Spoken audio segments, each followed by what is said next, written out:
हाँ जी, यही पढ़ा था हमने ब्लैक स्कोल्स मॉर्टन मॉडल कि भाई अगर कॉल है, कॉल पे पे ऑफ होता है एस टी माइनस के। आज के टाइम पे मुझे के तो पता है, के इज नोन, मेरे ऑप्शन पे एक्सरसाइज प्राइस क्या है ये तो पता है, लेकिन जब हम ये पोजीशन वाइंड अप करेंगे, लिक्विडेट करेंगे या मैच्योर होगी, तब ये क्या होगा ये नहीं पता। एसटी तो we do not know today, right? What we know today is S naught, we do not know ST, right? So ST is somewhere a function of S naught. भाई एसटी है क्या? A changed S naught. ST क्या है? S not में कोई deviation, कि भाई S not deviate होके क्या बन रहा है? एसटी बन रहा है, राइट? तो S naught into some deviation I can write it. तो डेविएशन को मैंने मान लिया D. Change in S naught is also a result of many function or many factors, कि भाई एक स्टॉक प्राइस चेंज होगा, उसके बहुत रीजंस हो सकते हैं। इकोनॉमी में interest rate levels, inflation levels, volatility underlying asset की चेंज हो गई, it could be n number of reasons because of which there may be deviation, right? As I said, deviation is a result of market condition. Market condition itself is dynamic, market condition ही change होती रहती है, और क्योंकि market condition dynamic है इसलिए deviation भी dynamic है। अभी कुछ लग रहा है, कल को कुछ लगेगा। अभी मेरा ओपिनियन है कि वॉलेटिलिटी नहीं होगी मार्केट में, आज जैसे मार्केट क्लोज होगी मुझे हो सकता है कि मेरी ओपिनियन चेंज हो जाए कि वॉलेटिलिटी बहुत ज्यादा होने वाली है, because of the new information and new development in the market, right? So this deviation, this D here, is also a function of many things. It may be affected by the interest rate, volatility, time, all of that. तो भाई ये हम D को क्या मान रहे हैं? Deviation. और क्योंकि D डायनामिक है, क्योंकि D चेंज होता रहता है, तो हमें एक एस्टिमेशन लेने के लिए इसको क्या करना पड़ेगा? नॉर्मलाइज करना पड़ेगा। इसलिए S not N D, normalized value of deviation, ठीक है? ये ज्ञात करने का तरीका है। तो S not N D one minus K minus R T N D two, इसको और अच्छे से अब ये दोनों टर्म फिर से समझ लेते हैं। तो आप देख रहे हो D is a result of many factors. Some factors may have a direct relation with it, some factors may have an indirect relation, right? So D is a function of these factors, जिससे मेरा D बना, that is leading to deviation in the spot price. तो अपने दो हिस्से हैं इस formula, इस फंक्शन के, अभी मैं कॉल पे ही फिक्सेटेड हूँ। एक आपका आ गया S not N D one हिस्सा, दूसरा हिस्सा K minus R T N D two. ये मैंने उस दिन भी बताया था कि अगर मैं इसकी बात, ये दोनों है क्या? एक्सपेक्टेड पे ऑफ ऑन ऑप्शन, कि भाई ऑप्शन की वैल्यू क्या है, जितना मुझे उससे मिलता है, मैं उससे कितना कमा पाऊंगी, मेरी एक्सपेक्टेशन क्या है। तो कमाने के लिए मुझे कुछ देना पड़ेगा। सो कमाया कितना? गेट माइनस पे, मिला कितना और दिया कितना, उसका माइनस कर दूंगी तो वो मेरा what is my expected return on option, कि भाई इस फाइनेंशियल सिक्योरिटी से मैं इतनी कमाई कर सकती हूँ, और अगर मैं इतनी कमाई कर सकती हूँ तो ये इसका प्राइस होना चाहिए। तो जो दूसरी वाली है वो पे बता रही है, पहली वाली गेट बता रही है। गेट माइनस पे मेरे को ऑप्शन प्रीमियम दे, ठीक है? कि ऑप्शन की वैल्यू होनी चाहिए what you make on it.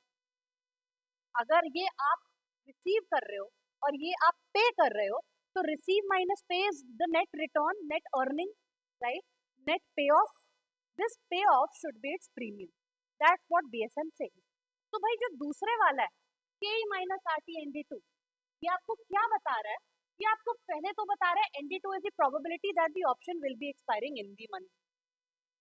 ND2 probability है कि option in the money expire होगा, मतलब ऑप्शन ND2 ये बता रहा है कॉल के टर्म में कि जब मैच्योरिटी आएगी your ST will be more than K, उसकी probability दे रहा है ND2, because only then will it be exercised, right?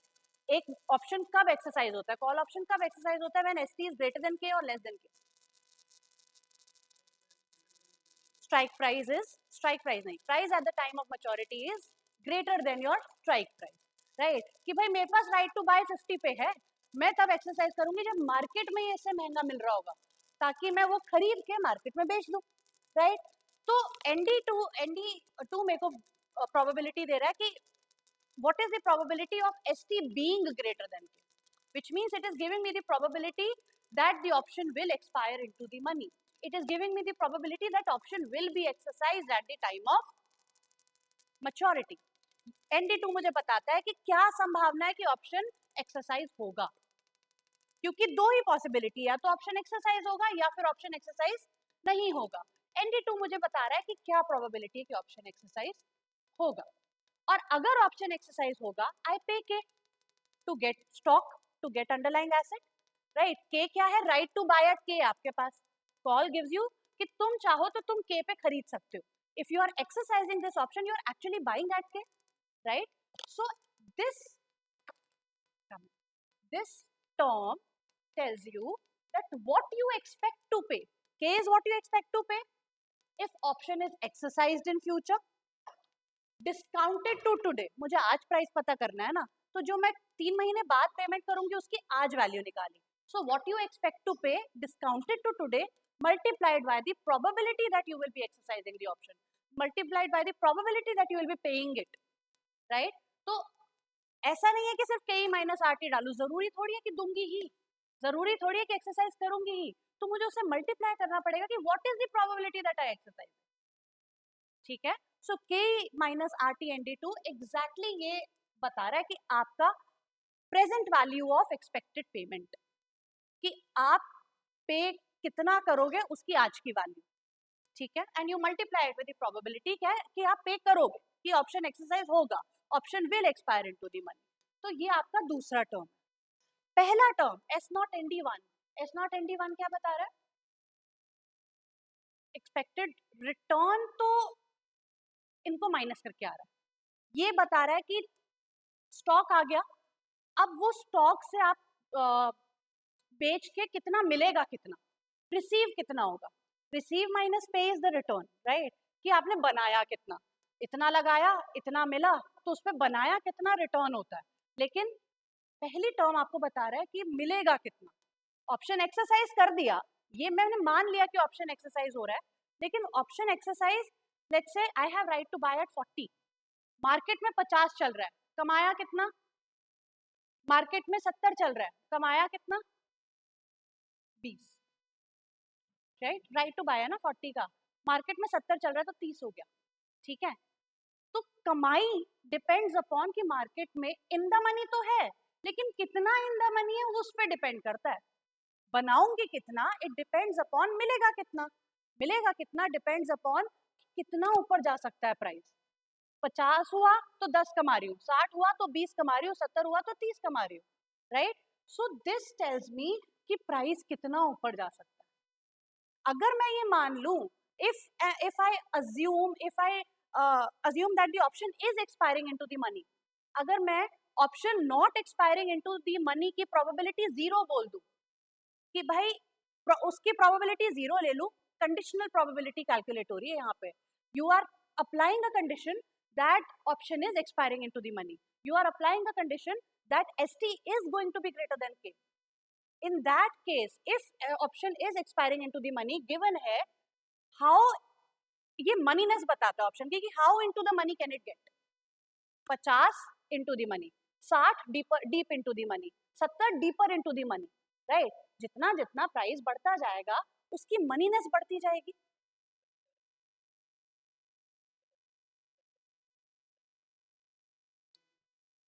लेकिन हम अभी आज की बात कर रहे हैं, गिवन डायनामिक्स में प्राइस होना क्या चाहिए. 1 मिनट के बाद जब स्पॉट प्राइस चेंज होगा तो मेरी भी प्राइस रिविजन होगी यहाँ पे. तो it is a continuous process. ठीक है. So S not N D two क्या बताता है? If and only if option expire into the money, अगर मैं ये मान ही लूं that option is expiring into the money, the probability that S T is going to be greater than K is 1. 100% chance है, कंडीशन लगा दी. Then ND1 is the probability of how far into the money the stock price will be. कि भाई 40 से तो बड़ा होगा ही, लेकिन कितना बड़ा होगा वो कौन दे रहा है? ND1. Probability of how far into the money can it get.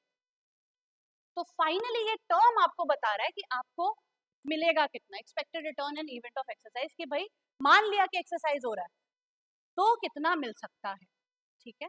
So S naught ND1 is what you receive. KE minus RT ND2 is present value of what you पे, व्हाट यू एक्सपेक्ट टू पे, दोनों को minus कर दिया, तो ये option पे कमाई हो रही है। और ऑप्शन की कमाई एक आइडियल वर्ल्ड में, नो आर्बिट्राज वर्ल्ड में, ऑप्शन की कमाई should equal to its price. क्योंकि अगर ऐसा नहीं होगा तो arbitrage will come into play. वो अगर लेट्स से ऑप्शन पे कमाई 20 की है लेकिन उसका प्राइस 10 चल रहा है, हर कोई इसको बाय करने को जाएगा, राइट? वो ऐसा पोर्टफोलियो क्रिएट कर लेते हैं, मतलब आर्बिट्राज हो किस में रहा है, they create a replicating portfolio, a portfolio that is giving you payoff equivalent to this portfolio. मतलब कॉल पे जो मेरे को पे ऑफ मिलता है वही पे ऑफ आपको वो ऐसा पोर्टफोलियो क्रिएट कर सकते हैं स्टॉक को और बॉन्ड को ऐड करके कि वही पे ऑफ मुझे वहां मिलना शुरू हो जाए। तो अगर ये सस्ता चल रहा है तो उसको बेचा जाएगा, इसको खरीदा जाएगा, ये महंगा चल रहा है तो इसको बेचा जाएगा, उसको खरीदा जाएगा। तो ये मेरी अजम्पशन है कि नो आर्बिट्राज पॉसिबिलिटी है, तब ये प्राइस होना चाहिए। अगर आर्बिट्राज पॉसिबिलिटी एग्जिस्ट करती है तो मेरा premium can deviate from the theoretical premium, right?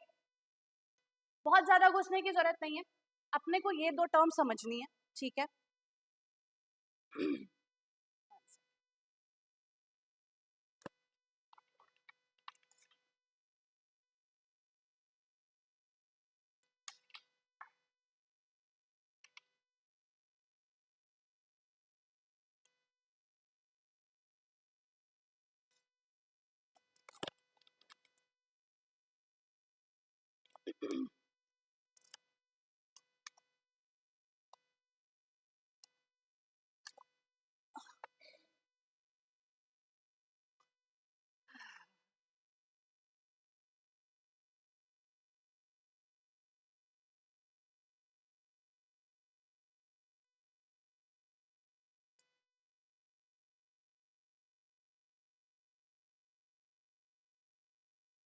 ठीक है, before we practice one question on BSM, please help कर दो यार, यहाँ लगा दो। यहाँ वाला सॉकेट चलता है तो वहां भी लग सकता है। हाँ जी।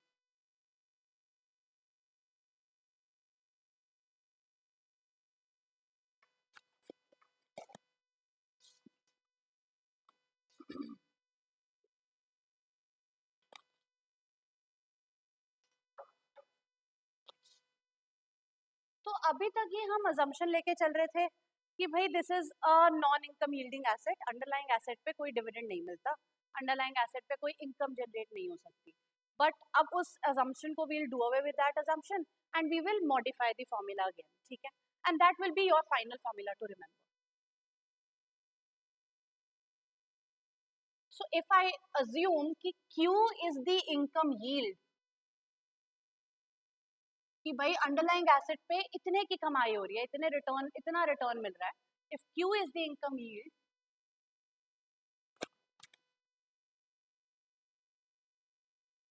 then C is equal to S naught e raised to the power minus QT ND1 minus K minus RT ND2। पहले मैं सिर्फ नॉर्मल फॉर्मूला लिखती हूँ फिर बताऊंगी चेंज क्या है। Natural log S by K plus R plus standard deviation square by 2 into D upon standard deviation and D2 is standard D1 minus standard deviation। ये तो नॉर्मल फॉर्मूला है, ठीक है ना? कुछ नहीं है। अब अगर मैं ये बोल दूं कि इनकम यील्ड है कि मैं 2% की कमाई कर रही हूँ अंडरलाइंग एसेट पे, तो what will I do is, सबसे पहले तो ये जो risk free rate of return है, that is the return I make, risk free rate of return अगर 10% और 2% मुझे मिल ही रहा है, तो अब मेरा बचा हुआ रिटर्न एक्सपेक्टेशन क्या रहेगी? 8%। तो हम आर को कर देंगे आर माइनस क्यू, ठीक है?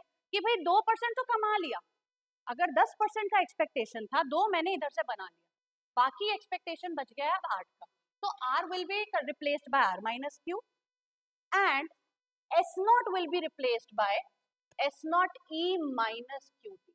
मतलब मैं एस नॉट में जो रिटर्न मिल रहा है उसको माइनस कर रही हूँ present value of spot price में। एस नॉट तो खैर स्पॉट प्राइस ही है, लेकिन इसमें मैं रिटर्न माइनस कर रही हूँ. क्यों करते हैं माइनस? क्योंकि इट हैज बीन सीन कि जब भी एक स्टॉक पे डिविडेंड अनाउंस होते हैं तो थियोरेटिकली उस स्टॉक की प्राइस कम होनी चाहिए. Because what is stock? Stock is the price of equity share, right? It should be the present value of expected cash flows on that asset. Financial asset है ना, financial asset का price कैसे बनता है? Present value of its expected cash flows, कि भाई इस security से मुझे क्या क्या पैसा मिलेगा, उसकी आज की वैल्यू निकाल दो.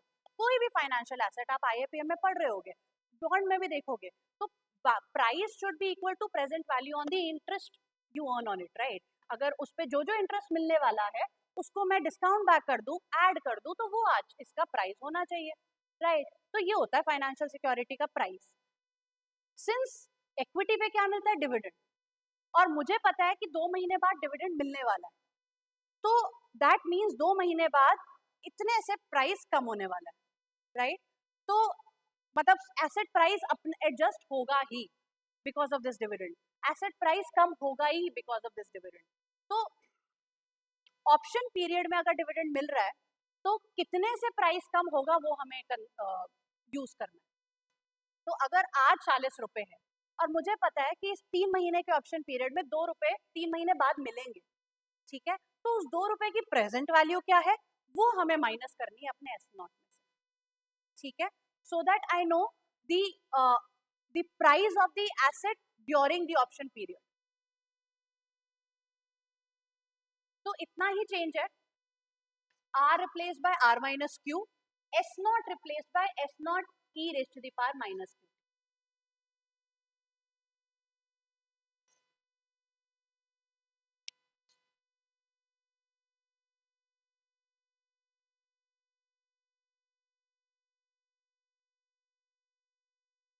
ठीक है, एक क्वेश्चन करेंगे.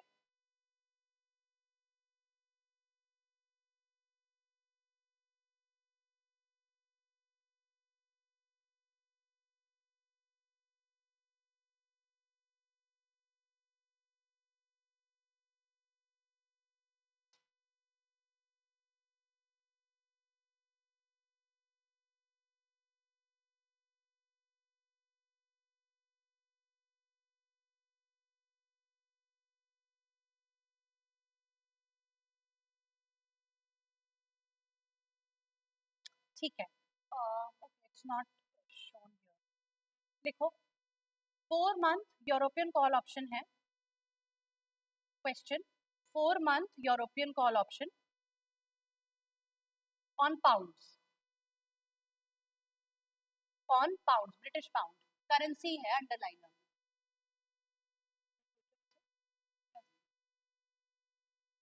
GBP, yes. Suppose spot current exchange rate is $1.6,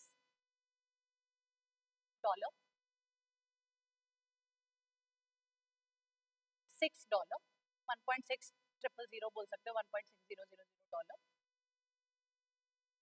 current exchange rate मतलब spot price of pounds in terms of dollar,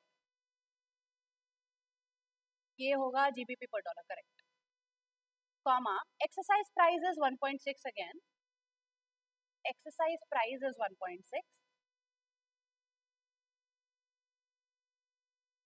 risk free rate of return in US is 8% per annum.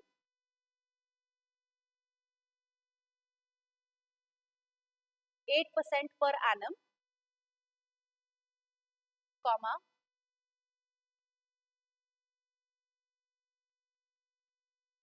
risk-free rate in Britain. Risk-free rate in Britain is 11% per annum.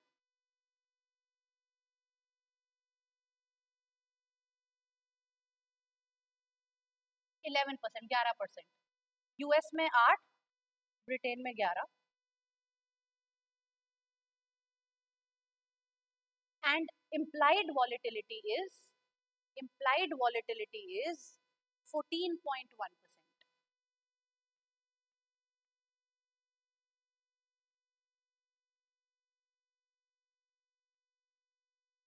तो इसमें underlying asset क्या है?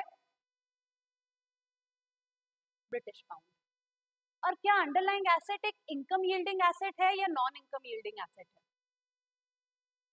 कोई भी currency, if I have rupees, I can earn return on it, I can invest it in bank, I can make an FD out of it, I can invest it in rupee denominated treasury bill, I can earn return on it. तो कोई भी currency एक income yielding asset होती है, सो it is an income yielding asset. इस पे income बनता कितना है, सोच के बोलो। एसेट क्या है? ब्रिटेन जीबीपी पाउंड, पाउंड पे कितना रिटर्न मिल रहा है?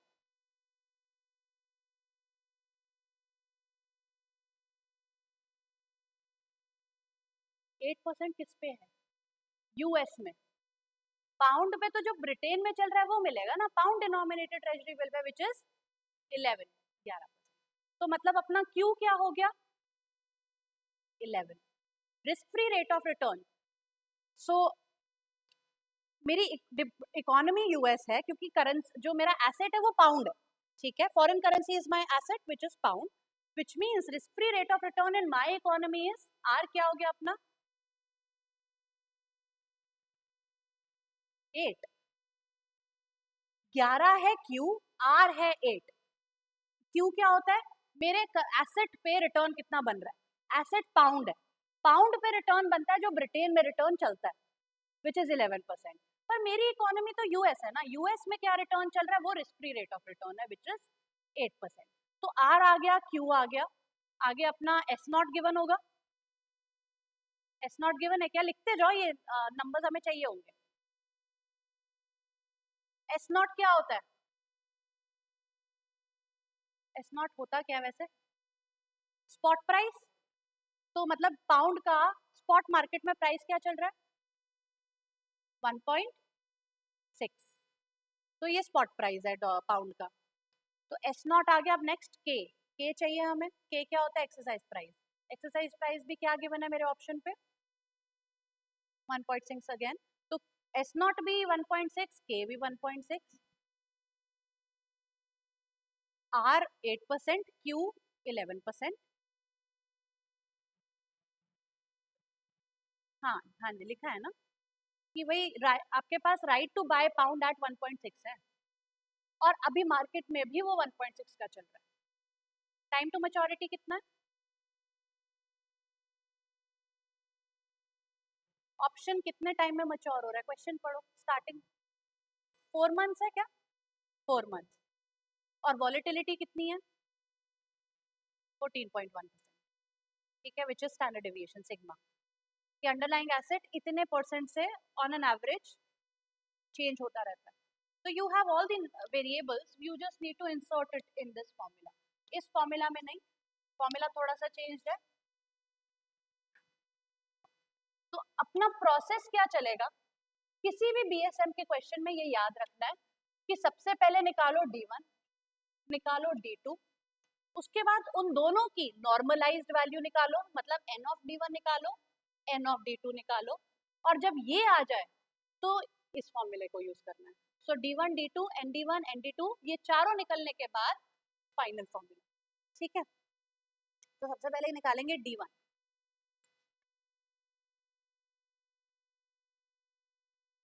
मैं यहाँ पे फॉर्मूला लिख देती हूँ सो that you guys can solve by yourself also.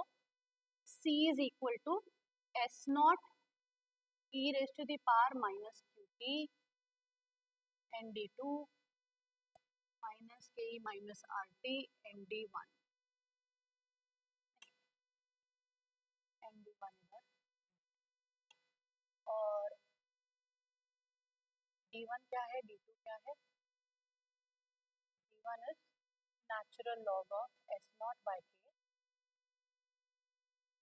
plus r minus q plus standard deviation square by 2 into p whole upon standard deviation root, और d2 is d1 minus standard deviation root। तो ये use करना है हमें। d1 निकालेंगे, natural log of S not कितना? 1.6 नीचे भी 1.6, एस नॉट और के दोनों, तो नेचुरल लॉग ऑफ 1 निकाल लेंगे, प्लस आर कितना है, अब सोच के बोलना, आर कितना है 0.08, 8%, क्यू कितना है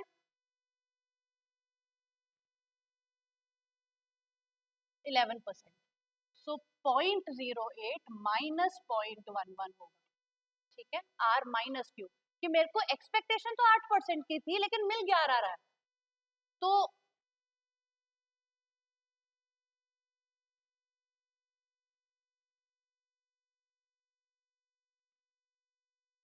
एक्सचेंज रेट तो 1.6 है, exchange rate 1, ये this difference is not between the currency, this difference is what you make on dollars and what you make on pounds. Pound अगर आपके पास पड़े हैं तो आप उस पर 11% का इंटरेस्ट कमा पा रहे हो, अगर डॉलर आपके पास पड़े तो आप सिर्फ 8% का कमा पा रहे हो, पाउंड रख के आप ज्यादा कमा पा रहे हो, 8 माइनस 11 माइनस 3%, ठीक है, तो difference between the return you make on the underlying asset plus standard deviation कितना है 14 तो 0.141 अपॉन 2 इसका स्क्वायर इंटू टी, टी कितना है 4/12 है ना, तो कितना हो गया 4/12 पॉइंट 1/3 बना, whole upon standard deviation root T which is 11141 into root 0.3, बस नंबर्स डालने हैं और कुछ नहीं है, इसको सॉल्व करना है, करो D1 निकालो,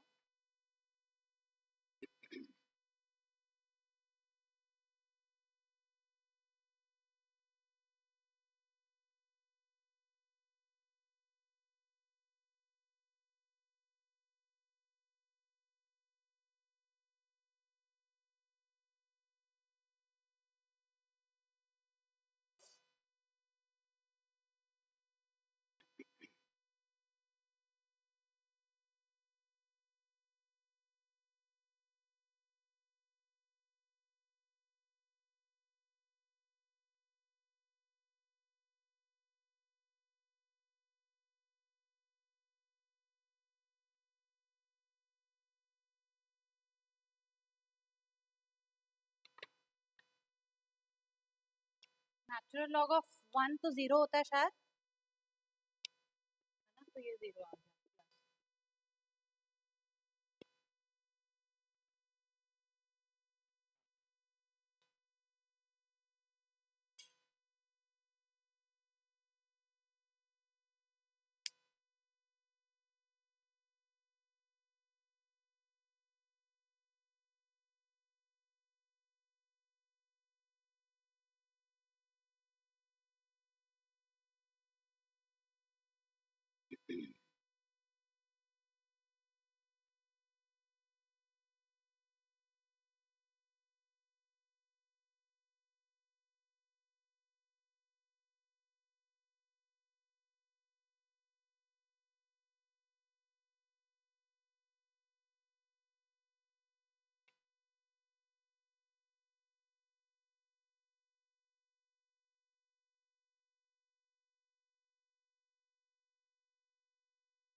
D1।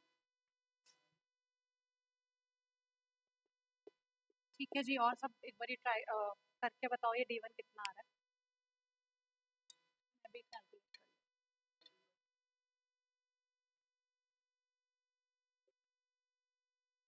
अच्छा अभी डिवाइड नहीं हुआ।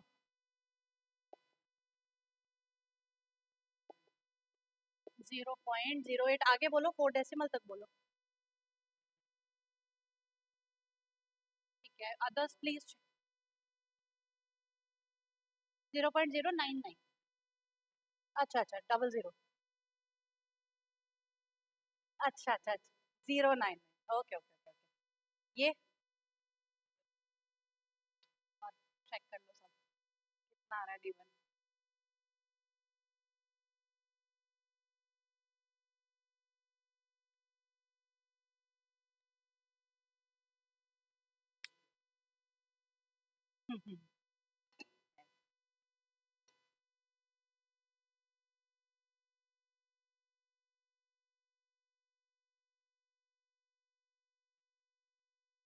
एक्सचेंज रेट प्राइस तो होता है करेंसी का in terms of another currency.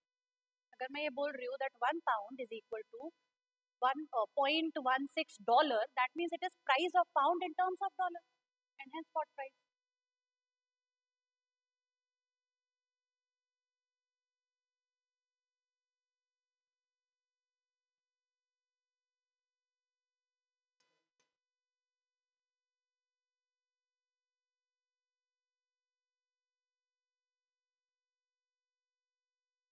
In the देखो, इन द मनी हम भूल गए थे क्या? मैं ऐसे ही बोली जा रही हूँ, मुझे लगा आप लोगों को समझ आ रहा है। आईटीएम याद नहीं है क्या होता है?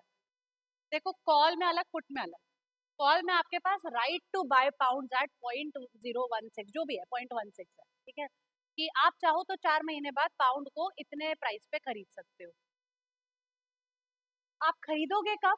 जब मार्केट में पाउंड इससे महंगा बिक रहा होगा या सस्ता बिक रहा होगा? महंगा बिक रहा होगा, क्योंकि अगर सस्ता बिक रहा होगा तो आप यहाँ से नहीं खरीदोगे, फिर आप मार्केट से ही खरीद लोगे, राइट? तो एक्सरसाइज तब हो रहा है जब S T is greater than this number. महंगा मतलब S T is greater then 0.16, right? तो कॉल में इन द मनी तब होता है, कॉल में एक्सरसाइज तब होता है जब S T is greater than K. Strike, no no no no, don't confuse. S T is price at the time of maturity, strike price is exercise price. ये जो 0.16 है ये एक्सरसाइज प्राइस है अपना, है ना? एस टी वो नाम से लगता है कि स्ट्राइक प्राइस ही होगा, no, it is price at the time of maturity. कि 4 महीने बाद पाउंड अगर 0.2 डॉलर का बिक रहा है तो मैं यहाँ से खरीदूंगी 0.16 डॉलर का, है ना? So my S T, the price at the time of maturity should be greater than this K, so that I exercise the option. And when you, if you're exercising the option, you will only exercise the option if it is into the money. In the money है तभी exercise होगा। मतलब S T greater than के होने का मतलब ही in the money है फॉर कॉल। यही पुट की बात करते तो इन द मनी तब होता when S T was less than के।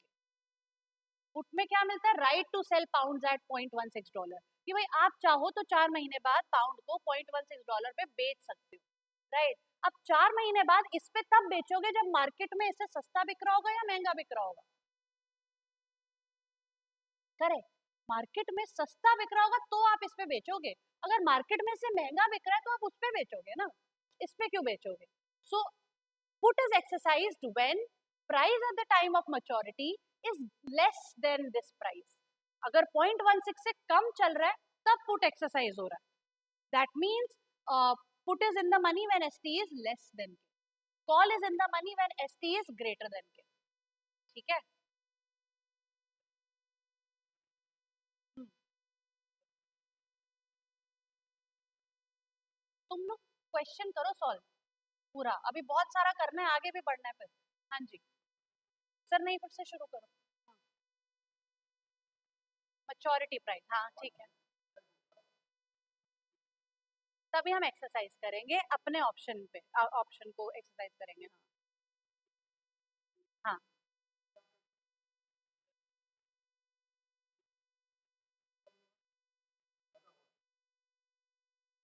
तब प्रैक्टिकली ना ऑप्शन एक्सरसाइज नहीं होता है। मतलब प्रैक्टिकली तो लोग प्रीमियम पे खेल रहे हैं। मतलब लेट्स से आपके पास राइट टू बाय एट 40 है, मार्केट में अभी ही एसेट की वैल्यू चल रही है 80, तो आप अभी ही 40 कमा रहे हो।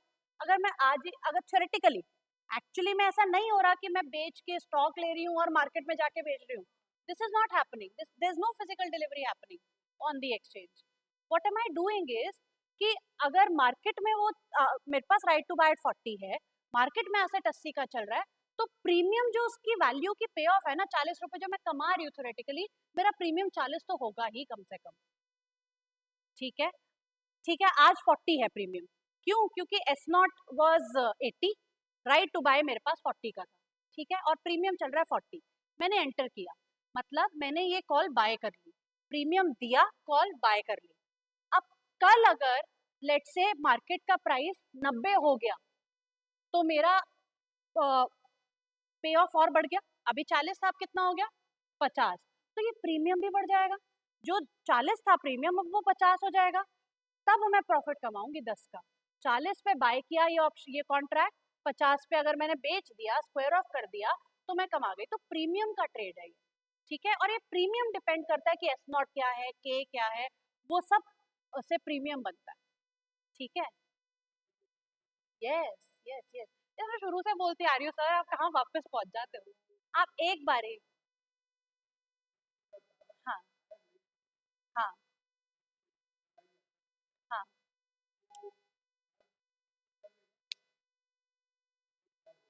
अगर मैच्योरिटी प्राइस हायर है, तो थ्योरेटिकली मैं बोल रही हूँ कि भाई ऑप्शन का तो मतलब तो यही है कि राइट टू बाय एट 40 है, मैच्योरिटी पे 80 चल रहा है, मैं 40 का बाय करके 80 पे बेच सकती हूँ, this is theoretical meaning of it, right.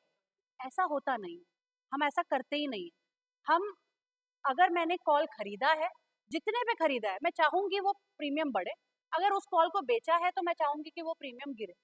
Premium बढ़ेगा अगर मार्केट का प्राइस, मैच्योरिटी में प्राइस अगर बढ़ा हुआ तो प्रीमियम बढ़ जाएगा, अगर मैच्योरिटी में प्राइस गिर गया तो प्रीमियम कम हो जाएगा और मेरा लॉस हो जाएगा, राइट। सो ऑप्शन, यस, हाँ हाँ, so sir in reality there is nothing called exercising an option, you don't exercise an option, ये ऑप्शन है, आपने ये ऑप्शन किसी प्राइस पे बाय की है, इस ऑप्शन को स्क्वायर ऑफ करना है आपने, पोजीशन क्लोज करनी है, अगर जितने पे बाय किया था उससे ज्यादा पे पोजीशन क्लोज करोगे तो कमा के जाओगे, उससे कम पे पोजीशन स्क्वायर ऑफ करोगे, मतलब जब मैच्योरिटी आ गई ना, अपने आप आपकी पोजीशन स्क्वायर ऑफ हो जाएगी, आपसे कोई पूछेगा नहीं कि सर एक्सरसाइज करें या नहीं करें, नो, ये थ्योरेटिकल ऑप्शन कॉन्ट्रैक्ट का मतलब है। पहले हमने ऑप्शन कॉन्ट्रैक्ट को थ्योरेटिकली समझा, लेकिन मार्केट में गिवन दैट फंडामेंटल कि गिवन की ऑप्शन कॉन्ट्रैक्ट का ये मतलब है प्रीमियम बन रहे, फिर उस प्रीमियम पे लोग बेटिंग कर रहे हैं, बेटिंग बोल लो या उनकी एनालिसिस बोल लो, उस हिसाब से ट्रेड कर रहे हैं, भाई प्रीमियम पे लिया, प्रीमियम पे बेचा, ठीक है, तो एक्चुअली में एक्सरसाइजिंग होती नहीं है। हाँ, कैसे कमाते हैं? अगर मुझे लग रहा है, अगर मैं बात करूं, मुझे श्योरिटी है कि अंडरलाइंग एसेट का प्राइस बढ़ने वाला है, मैं और भी चीजें देखूंगी कि भाई किस कॉन्ट्रैक्ट पे वॉल्यूम बहुत ज्यादा है, 3 टाइप के कॉन्ट्रैक्ट हो सकते हैं, एटीएम हो सकता है, आईटीएम हो सकता है, ओटीएम हो सकता है, इन the money, at the money, out of the money, पिछली क्लासेस में हमने डिस्कस किया है, ठीक है, मैं कोई भी कॉन्ट्रैक्ट पे कर सकती हूँ। मुझे अगर लगता है, बेसिक फंडा तो ये है कि अगर मुझे लगता है कि यार गोल्ड का प्राइस धनतेरस आने वाला है बढ़ेगा, तो मैं एक हफ्ते वाले पहले वाला, मतलब एक हफ्ते पहले कोई कॉन्ट्रैक्ट कॉल मैं बाय कर लूंगी, कॉल बाय करूंगी, जैसे ही गोल्ड का प्राइस बढ़ेगा, अंडरलाइंग एसेट का प्राइस बढ़ेगा, प्रीमियम बढ़ जाएगा, तो जितने पे मैंने बाय किया है बड़े हुए प्रीमियम पे बेचूंगी तो प्रॉफिट हो जाएगा। तो जो सारा लोग पता करते हैं ना, that is their expectation about the underlying asset, that is their expectation about the volatility, right. Technical तो mostly it is technical, majority is technical, underline का ही देखते हैं, कॉल और पुट के चार्ट देख के कुछ नहीं मिलेगा आपको, 5 मिनट 1 मिनट कैंडलस्टिक अंडरलाइन का ही देखना पड़ेगा, मतलब you will have to make an expectation on underlying asset price, कि भाई आईटीसी का कॉल है, तो आईटीसी का स्टॉक कैसा बिहेव करने वाला है, अगर आईटीसी का स्टॉक बढ़ने वाला है तो मैं कॉल बाय कर दूंगी या पुट सेल कर दूंगी, अगर मुझे लगता है आईटीसी का स्टॉक गिरने वाला है तो मैं कॉल सेल कर दूंगी या पुट बाय कर लूंगी, कोई भी स्ट्रैटेजी या ट्रेड में ले सकती हूँ, पर ये मेरी एक्सपेक्टेशन आईटीसी के बारे में, और टेक्निकल एनालिसिस आईटीसी का करना है। तो मैंने पहले भी यही चीज बोली है कि कमाई तो टेक्निकल एनालिसिस है, लॉजिक देखो सर, ऑप्शन क्या है, डेरिवेटिव है, it is deriving its value, तो option has a direct correlation with the underlying asset, तो वहां से कुछ होगा तो यहाँ तो होगा ही होगा, तो इसकी वैल्यू ही वहां से आ रही है तो हमें उसको प्रिडिक्ट करना पड़ेगा।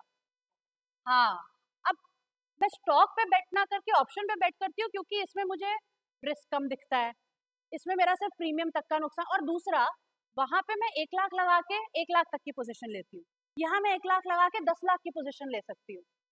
तो हाँ, ऑप्शन में या डेरिवेटिव में, किसी में भी डेरिवेटिव में लीवरेज ट्रेडिंग होती है, आप मार्जिन रखते हो 1 लाख, लेकिन जो पोजीशन है आपका एक्सपोजर 10 लाख का हो सकता है, तो कमाई 10 लाख के हिसाब से हो रही है, वहां पे तो आप 1 लाख लगाओगे तो 1 लाख के ही शेयर आएंगे ना, तो दैट्स द डिफरेंस। हम पता नहीं कितनी क्लासेस पीछे चले गए सर।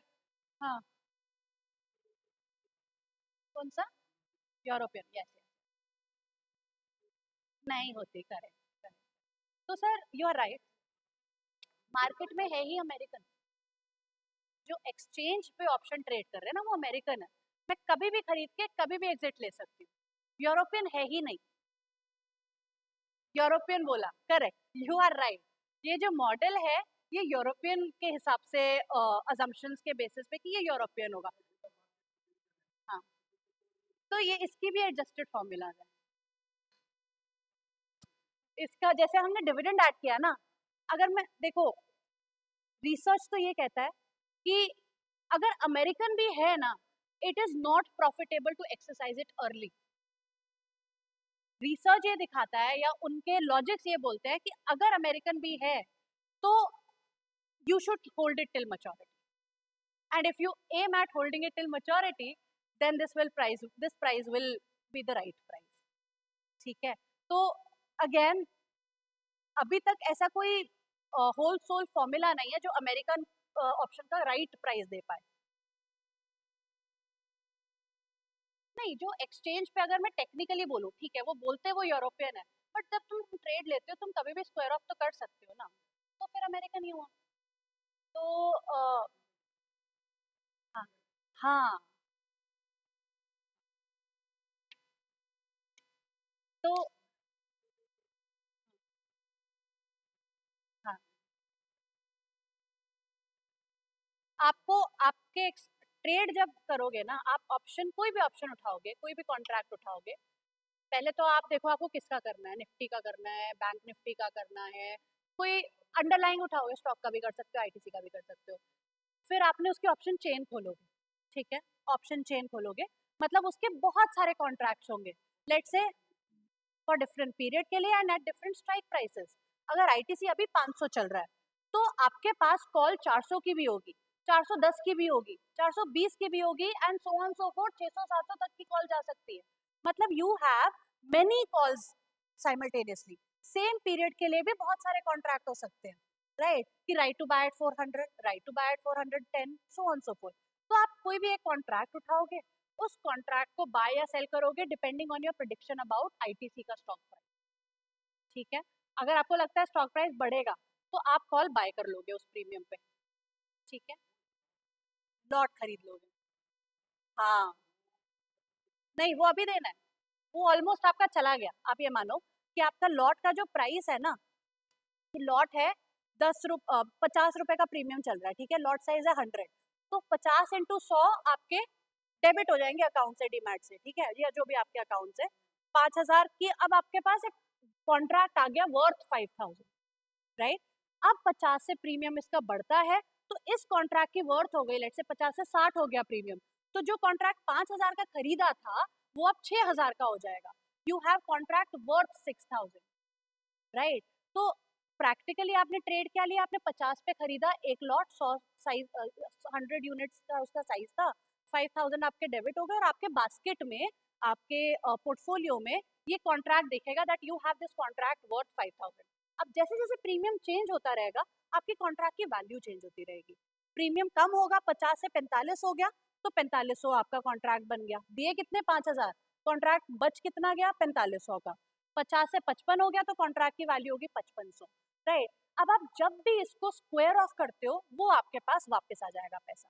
अगर मैंने 5500 वाले पे ही स्क्वायर ऑफ कर दिया कि भाई मुझे इससे ज्यादा नहीं कमाना, 500 कमा लिया हो गया मेरा, तो 5500 पे वो बिक जाएगा कॉन्ट्रैक्ट और आपके पास वापस 5500 आ जाएंगे।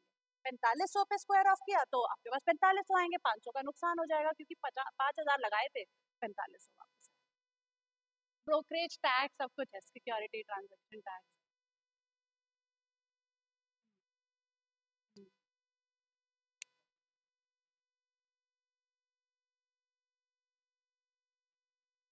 तो आप एबल टू अर्न, आपको ये लग रहा है कि यार मार्केट अभी डाउन है, 3 महीने बाद इसकी अच्छी रिकवरी हो जाएगी या 6 महीने बाद इसकी अच्छी रिकवरी हो जाएगी, तो बिल्कुल आप ले सकते हो। You can buy a call and then you wait.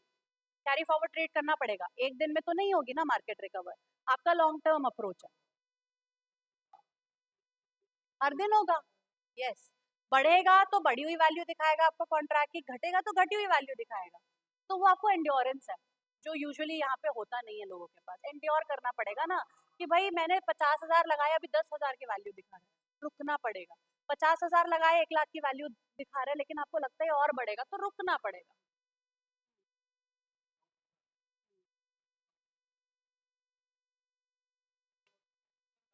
और डाउन हो और नहीं, मेंटेन नहीं कुछ करना पड़ेगा। अगर आपने बाय किया है ना तो जितना गया उतना जीरो हो सकता है, 5,000 लगाए तो 5,000 जीरो हो सकते हैं। मतलब अगर निफ्टी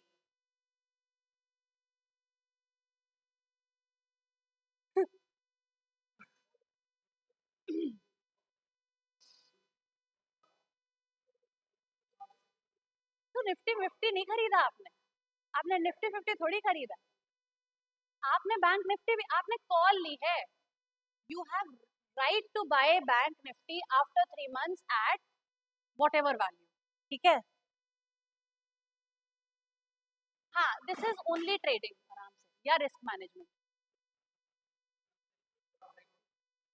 कॉन्ट्रैक्ट है बिल्कुल, सेटलमेंट हो जाता है। हाँ, बिल्कुल। तो सर ये इन्वेस्टमेंट के, ये इसको कभी भी कोई बहुत लंबा कैरी फॉरवर्ड करता ही नहीं है। इससे अच्छा मैं निफ्टी मतलब उसके स्टॉक से खरीद लूंगी। अगर मुझे वैसा सोचना है कि मैं 6 महीने बाद कमाऊं बढ़े हुए प्राइसेस पे, तो I will buy the asset. हाँ, I would not buy the contract. ये आप कॉन्ट्रैक्ट खरीद रहे हो, कॉन्ट्रैक्ट आपको right to buy Nifty at some value देता है, तो वो उस वैल्यू, जैसे आपके पास right to buy Nifty at अभी कितना चल रहा है, 24,000, आपके पास right to buy Nifty after 3 months at 25,000 है, ठीक है। अब आप लेट से 3 महीने रुक गए और 3 महीने बाद निफ्टी 24,000 ही चल रहा है, तो आपके लिए लॉस है, ठीक है। तो और बीच में जैसे जैसे बढ़ता गिरता रहेगा आपका प्रॉफिट लॉस आता रहेगा आपके कॉन्ट्रैक्ट पे। तो आप ये मत सोचो कि आपने निफ्टी खरीदी, आप ये सोचो कि आपने कॉन्ट्रैक्ट खरीदा है that gives you the right to buy Nifty at 25,000, right. वो डेली हो रहा है। वो तो डिपेंड करता है कि निफ्टी बढ़ रहा है तो प्रॉफिट हो जाएगा, डाउन डाउन हो रहा है तो भाई लॉस ही लॉस होगा। हाँ, हाँ, अगर आप तब तक रुक गए तो आप मैच्योर, तो लॉस ही होगा ना सर आपको। हाँ, कोई फायदा नहीं है।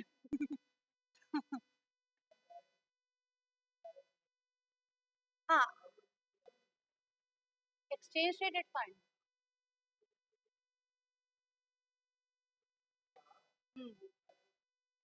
हाँ,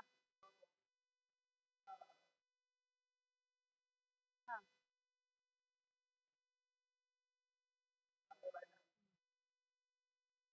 ईटीएफ तो मतलब उनका मतलब होगा कि फंड ले लो, ईटीएफ भी एक तरीके का म्यूचुअल फंड है जो ट्रेड होता है। सर एक तो नॉर्मल स्टॉक तो एक स्टॉक है, एक स्टॉक है। ईटीएफ फंड है मतलब बास्केट ऑफ सिक्योरिटी, राइट।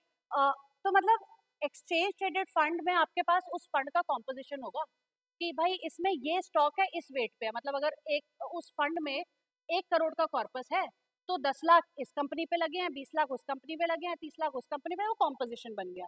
ठीक है, हाँ। फिर उससे निकाला एनएवी कि भाई 1 करोड़ लगाए और मैंने इसके लेट्स से 1 लाख यूनिट्स बेचे, तो एक शेयर की एनएवी कितनी बनी? 1 करोड़ अपॉन 1 लाख, 100 रुपीज। ठीक है, ये पहली बार हुआ जब फंड के यूनिट्स बेचे गए और पोजीशंस ली गई, तो उसकी जितनी भी पोजीशंस ली, जितने भी एसेट्स, जितने भी शेयर्स लिए, उनकी portfolio value upon number of units, NAV आ गया, नेट एसेट वैल्यू।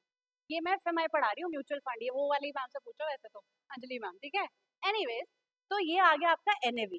अब इसके बाद ये फंड जाएगा एक्सचेंज पे ट्रेड होने, मतलब आप एनएवी पे ट्रेड हो रहा है यहाँ पे। एनएवी आपने 100 रुपए का लिया, अब ये बढ़ता है अगर फंड बढ़ेगा। फंड कब बढ़ेगा? जब उसके अंडरलाइंग एसेट बढ़ेंगे।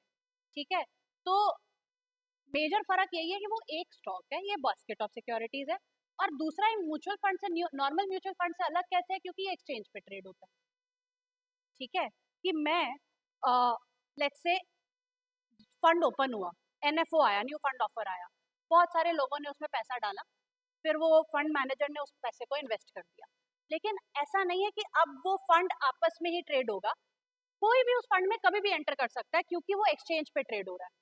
मतलब अगर मैं बेचना चाहूँ, मैंने ये 2 यूनिट खरीदे, 100 रुपए ईच, 200 रुपए लगाए और मेरे पास 2 यूनिट आ गए, अब मैं बेचना चाहूँ तो मैं कभी भी बेच सकती हूँ, क्योंकि वो ईटीएफ है, वो एक्सचेंज पे ट्रेड हो रहा है, और कोई खरीदना चाहे तो कभी भी खरीद सकता है।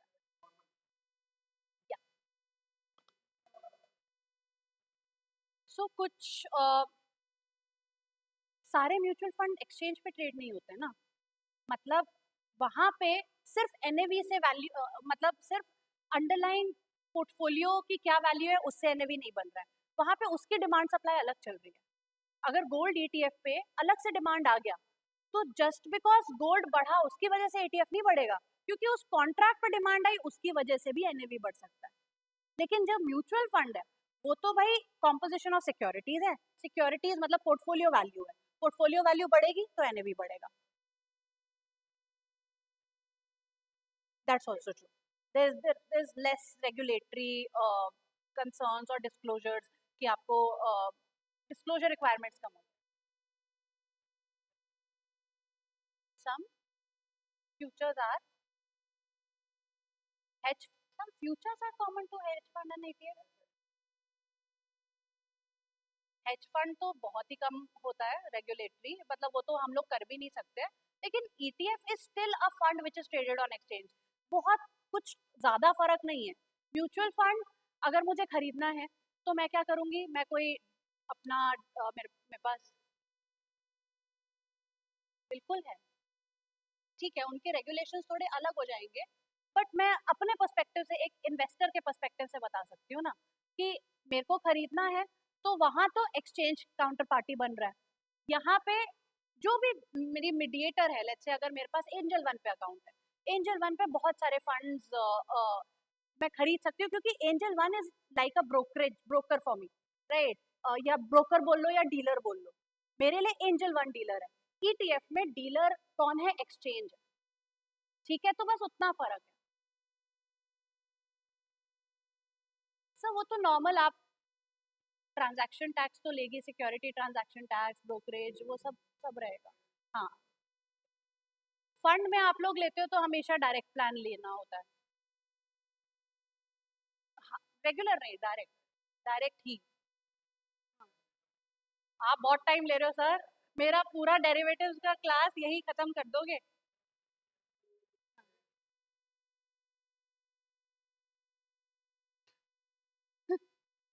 डेरिवेटिव तो रिस्की है, तो वो तो रिटेल ट्रेडर्स के लिए है नहीं डेरिवेटिव, अनलेस, या मतलब नहीं है, अनलेस भी नहीं बोलूंगी मैं, ये आया इसलिए क्योंकि अपने पास रिस्क मैनेजमेंट एवेन्यूज नहीं थे। कंपनीज को चाहिए ना, कंपनीज की बड़ी बड़ी पोजीशंस है, ठीक है, बहुत पैसा लगा हुआ है, थोड़ा भी प्राइस हिलता है उनको नुकसान हो सकता है, तो उनको तो फंड मैनेजर जो कंपनी के पैसे मैनेज कर रहे हैं, फैमिली वेल्थ मैनेज कर रहे हैं, उनके लिए रिस्क मैनेजमेंट करने का काम करता है, टेक्निक है ये, राइट? कि उन्होंने, उनको पता है कि गिरने वाला है, तो वो फ्यूचर में कोई पोजीशन लेके उसे ऑफसेट कर लेते हैं अपने रिस्क को, थोड़े टाइम के लिए ऑफसेट रिस्क कर दिया, जैसे हमने किया था हेजिंग स्ट्रैटेजीज करी थी फ्यूचर्स में.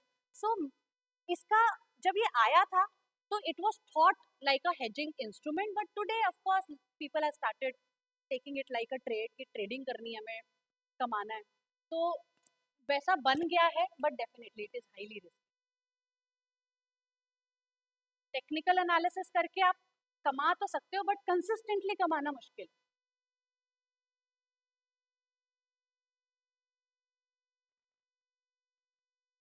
वो तो है ही. सर अगर जैसे, चलो मेरे को नहीं करनी है कॉन्वर्जेशन, बाद में करेंगे. अभी हम क्लास क्वेश्चन करते हैं.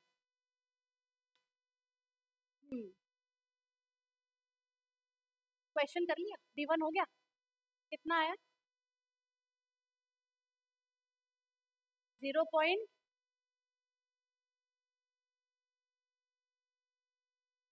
सबका अलग अलग आया है.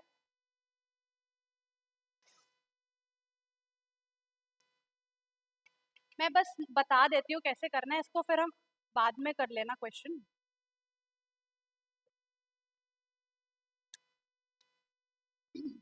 बस D1 बता दो. न्यूमरेटर कितना आ रहा है?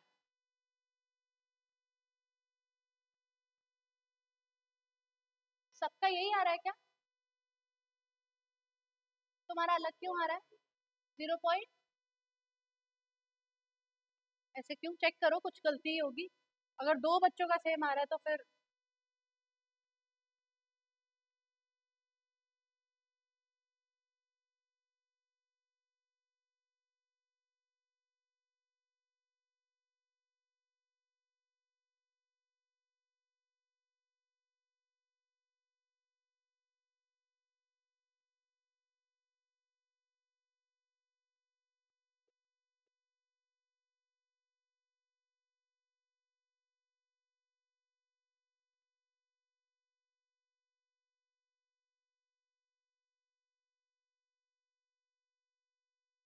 0.0066 के आसपास, मतलब 0.006 तक तो आ रहा है ना. -0.006, तो ये ठीक है अपना. बस नीचे 1 अपॉन डिवाइड बाय 0.144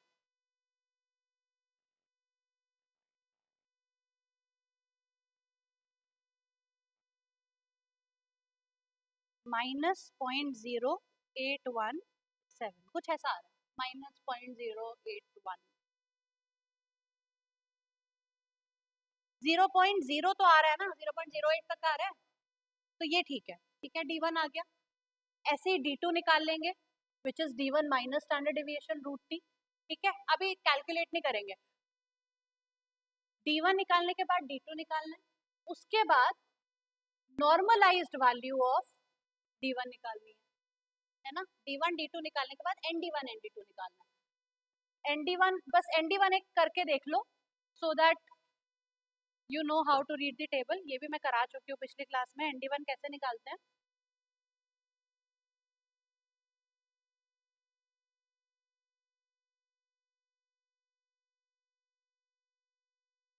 अपने को टेबल रीड करनी पड़ती है. कुछ डिस्कशन? हाँ जी. नहीं नहीं, नॉर्मल डिस्ट्रीब्यूशन की टेबल है. इसको अभी करती हूँ मैं जूम इन. तो अपना D1 क्या है? माइनस में है प्लस में है? माइनस में है. ठीक है. सो n ऑफ -0.0817, इसका D1 निकाल रहे हैं. ये मैं सिर्फ इसलिए कर रही हूँ ताकि आपको ND1 वाली टेबल भी रीड करनी आ जाए. लास्ट क्लास में भी कर चुके हैं, बट एक बार करके then you can just insert the numbers and find the value.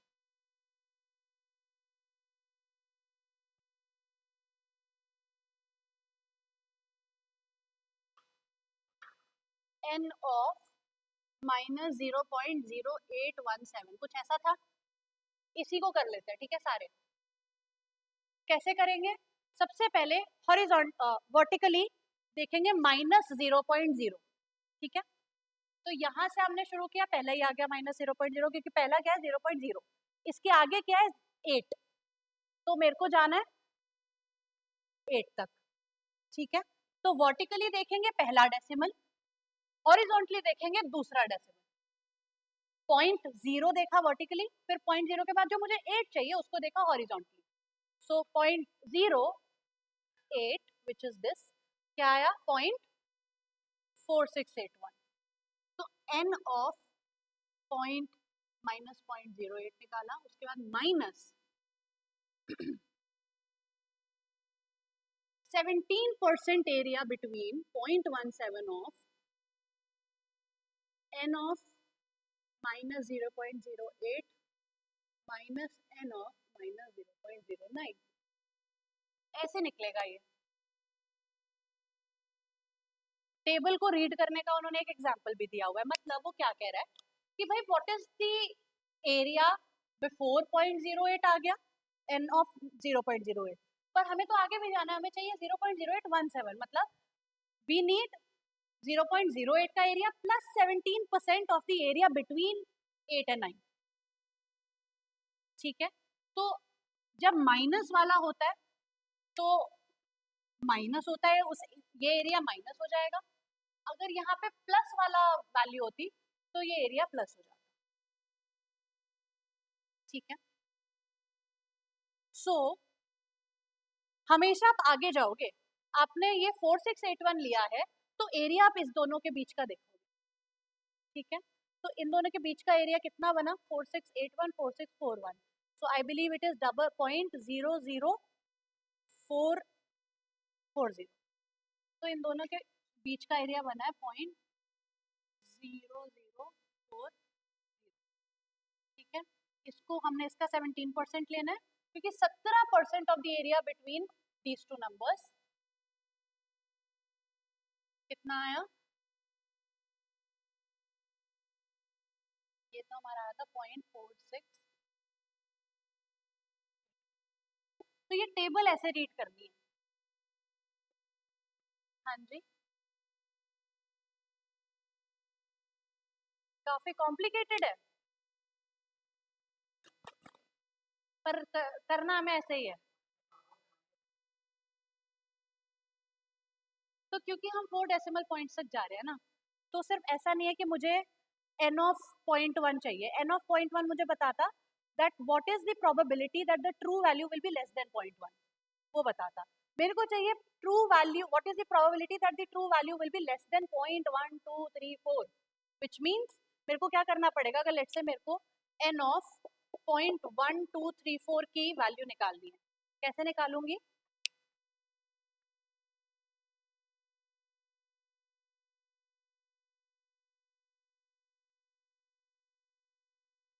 ठीक है सर, अब आप आंसर करते रहो. कॉल प्रीमियम अभी निकालना है. जैसे मेरे को 0.1234 निकालना है, तो पहले मैं देखूंगी कि भाई इससे पहले कितना एरिया है n ऑफ 0.12. उसके बाद मुझे 34% ऑफ एरिया इसके आगे का भी चाहिए. ठीक है, इस 12 और 13 के बीच का जो एरिया है उसका 34% भी चाहिए. तो इसकी वैल्यू कैसे निकलेगी, n of 0.12 plus 0.34, 34% of the area between n of 0.12 and n of 0.13. कि भाई इन दोनों के बीच के एरिया का 34% भी चाहिए. क्योंकि हम 4 डेसिमल पॉइंट तक कर रहे हैं इसलिए हमें ऐसे रीड करना पड़ेगा. अगर सिर्फ मुझे 0.12 का चाहिए होता तो मैं यहाँ से 0.1 निकालती और यहाँ से 0.02 लेती और अपना 0.5478 एरिया आ जाता है ना. तो इसको ऐसे रीड करना है. ये टेबल आई होप कि एज इज आपके पास आए, ताकि जो ऊपर एग्जाम्पल दिया होगा ना उससे आपको याद आ जाए कि इसको रीड कैसे करना. ठीक है, you can refer to that example. नहीं तो वैसे सर ये मैंने एग्जाम्पल लिया, किसी को समझ नहीं आया था. हाँ, अभी अपना 0.0817 D1 आया, 0.08 समथिंग आया था ना D1 माइनस 0.0817. उससे आपका ND1 कितना आया 4.4674. ये प्रोबेबिलिटी आ गई 46.4774%. ठीक है, ND1 आ गया. ऐसे D2 से निकालोगे ND2 और जब ND1 ND2 आ जाएंगे तो C वाले फॉर्मूले में डाल दोगे which is S0 ND1 minus KE minus RT ND2. ठीक है, अब ये पूरा क्वेश्चन हम सॉल्व नहीं करेंगे बट आप कर पाओगे सॉल्व, राइट. हो जाएगा. आगे चलें. So with that I am done with BSM model also. Black-Scholes Merton model. Option pricing models भी खत्म होते हैं. Now we'll be talking about option Greeks. कोई भी डाउट है, कुछ है, इससे पहले का पूछ सकते हो, otherwise I will move ahead to Greeks. Yes, सुना तो होगा आप लोगों ने.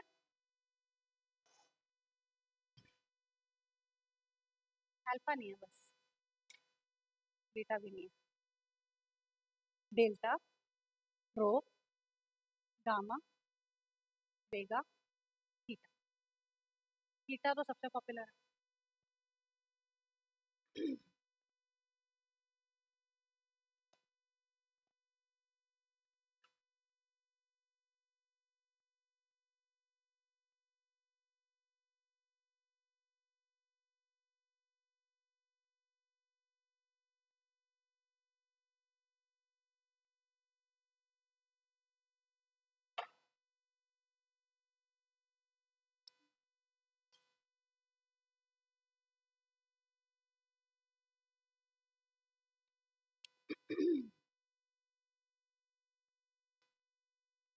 सो क्या बताते हैं ग्रीक्स. आप लोग को ये याद है, ये करा था कभी? ये टेबल अगर देख के कुछ समझ आ रहा है कि ये टेबल क्या बता रहा है, और ये हमने डिस्कस किया हुआ है कि नहीं? नहीं नहीं, पढ़ो, किया हुआ है सर, पढ़ो तो सही. है क्या?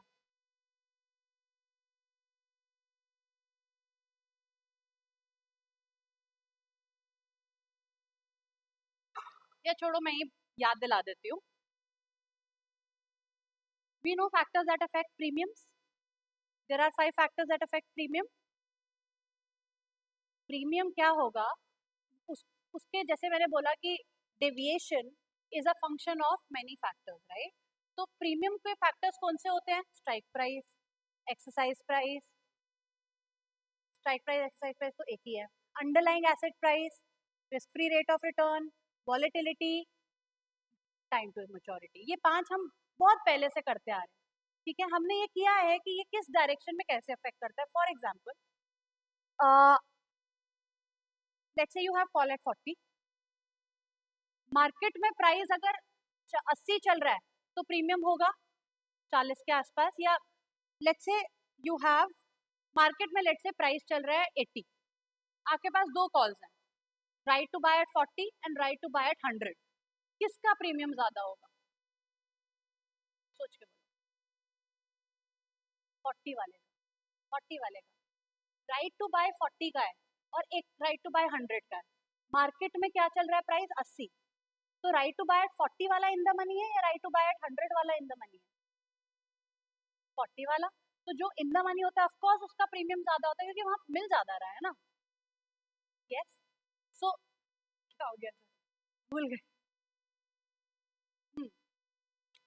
तो एक्सरसाइज प्राइस बढ़ता है तो कॉल का प्रीमियम बढ़ता है और पुट का प्रीमियम घटता है.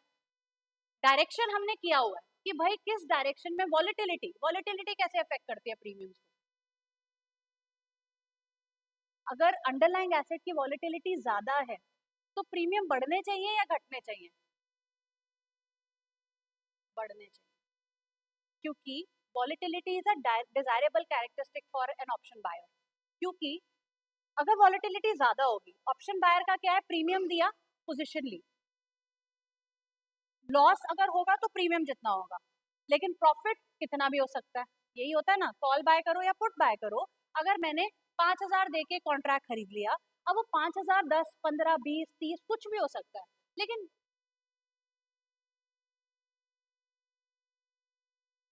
तो वही तो मैं कह रही हूँ, लॉस 5,000 को ही जीरो कर सकता है ना. तो प्रीमियम जो तूने दिया, 50 रुपए का प्रीमियम पे किया, लॉट साइज 100 था, 5,000 दिया, this 5,000 can be zero. It can not be negative, right?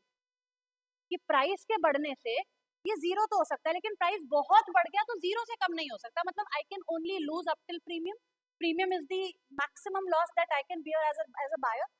तो कॉल बायर, पुट बायर के लिए premium is the maximum loss. Profit कब होता है? जब अगर अब कॉल की बात करते हैं, let's say you have right to buy at 40. Price बढ़ता जाएगा अगर, तो आपका प्रॉफिट होता जाएगा. मार्केट में प्राइस 80 हुआ तो 40 का प्रॉफिट, 100 हुआ तो सो ऑन सो फोर्थ, 60 का profit, and so on so fourth. लेकिन प्राइस घटेगा तो लॉस कितने तक का है? मैक्सिमम 50 का ही. तो अगर वॉलेटिलिटी 40 का, राइट, सॉरी जो भी प्रीमियम था, क्या हो गया मेरे को भी, 5 रुपए अगर मैंने दिए हैं इस कॉन्ट्रैक्ट को खरीदने के, तो 5 रुपए का तो नुकसान मेरे को हो सकता है। लेकिन जब ये 40 से 50 होगा,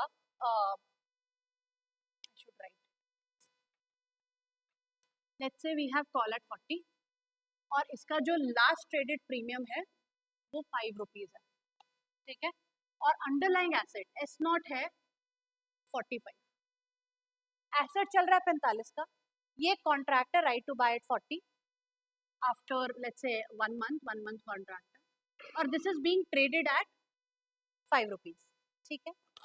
हमने 5 रुपए दिए और ये कॉल बाय कर ली, 5 रुपए दिए कॉल बाय कर ली। अब जैसे ही ये एस नॉट 45 से 50 हो गया, लेट्स से ये 5 से हो गया 9, तो जो मेरे पास एक कॉन्ट्रैक्ट मैंने 5 रुपए का खरीदा था, आज उस कॉन्ट्रैक्ट की वर्थ क्या हो गई, 9 रुपए, ठीक है। 50 से लेट्स से ये 60 हो गया, ये भी बढ़ जाएगा, क्योंकि जितना एसेट का प्राइस बढ़ता जाएगा उतनी इसका मनीनेस बढ़ती जाएगी, जो मेरे को पे ऑफ मिल रहा है वो बढ़ता जाएगा। पहले सिर्फ 5 मिल रहा था, 40-50 को कंपेयर करूँ तो 10 मिल रहा है, 40-60 को कंपेयर करूँ तो 20 मिल रहा है। तो जैसे जैसे स्टॉक प्राइस बढ़ रहा है, ऑप्शन की वैल्यू बढ़ रही है, ऑप्शन की वैल्यू बढ़ रही है मतलब प्रीमियम बढ़ रहा है, right. So premium has a direct relation with the underlying asset price, call premium has a direct relation with the underlying price, कि प्राइस बढ़ता है तो प्रीमियम बढ़ता है। Put premium has a inverse relation with the underlying stock price, right. अगर फिर हमारे पास put at 40 है, मतलब राइट टू सेल एट 40 है, इसको खरीदने के लिए आपने 5 रुपए दिए, मार्केट में एसेट चल रहा है 45 का, पहले तो ये आउट ऑफ द मनी है, ऑलरेडी कॉन्ट्रैक्ट, ओटीएम कॉन्ट्रैक्ट है, right, you have right to sell at 40, market में ऑलरेडी अभी एसेट महंगा बिक रहा है, स्पॉट मार्केट में 45 का बिक रहा है, you have right to sell at 40, पर फिर भी चलो 5 रुपीज का प्रीमियम चल रहा है, क्यों चल रहा है, क्योंकि लेट्स से 3 मंथ्स का ऑप्शन है, ठीक है, और अभी तो ये इन द मनी नहीं है, but there is still value to it, because हो सकता है आगे जाके ये इन द मनी हो जाए, राइट। तो टाइम वैल्यू ऑफ मनी आ गया, या फिर there is time for asset to,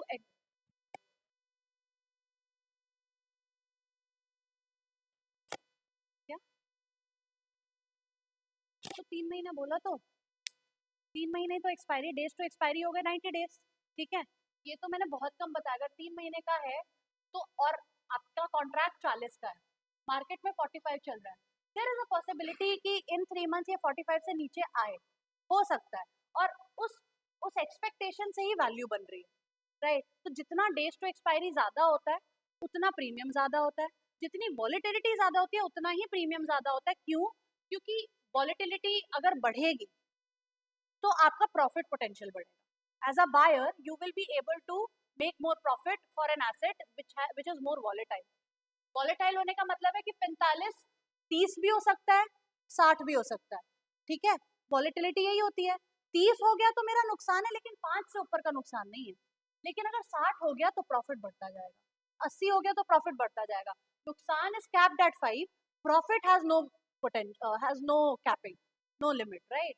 तो hence volatility is a desirable trade, अगर निफ्टी ज्यादा वॉलेटाइल है बैंक निफ्टी से, तो निफ्टी का वो प्रीमियम पे रिफ्लेक्ट करेगा, निफ्टी के कॉल के प्रीमियम इसलिए भी ज्यादा हो सकते हैं क्योंकि अंडरलाइंग एसेट ज्यादा volatile, right.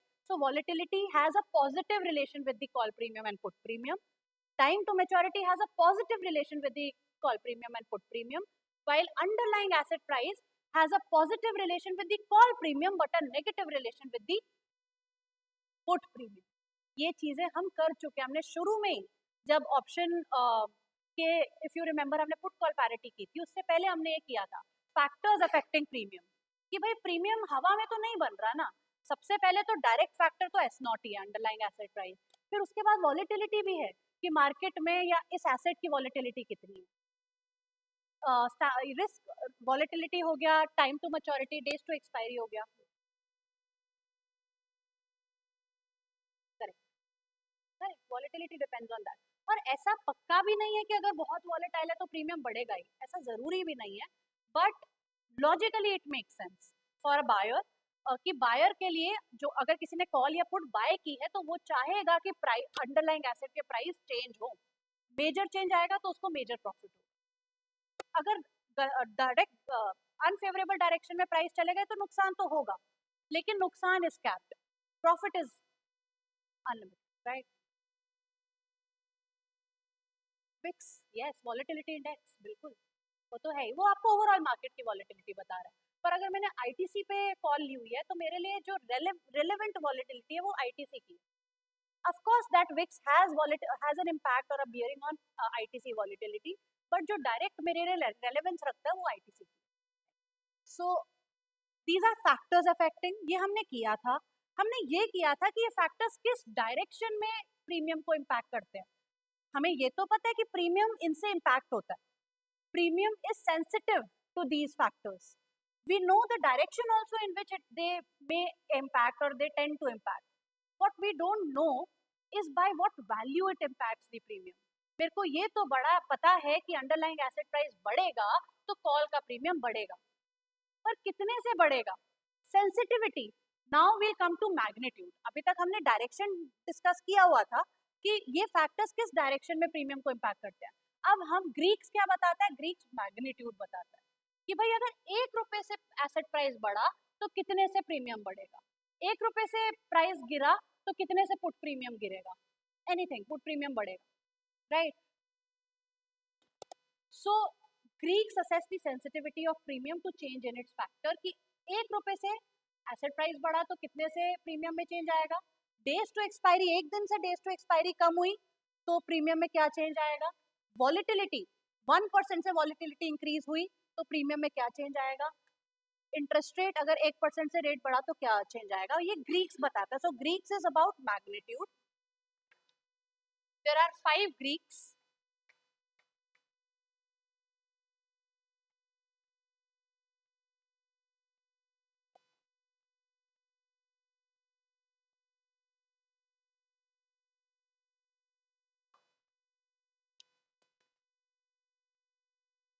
Delta, gamma, vega, theta, rho. Delta is this, gamma is this, vega is normal v, theta is theta, and rho is small p.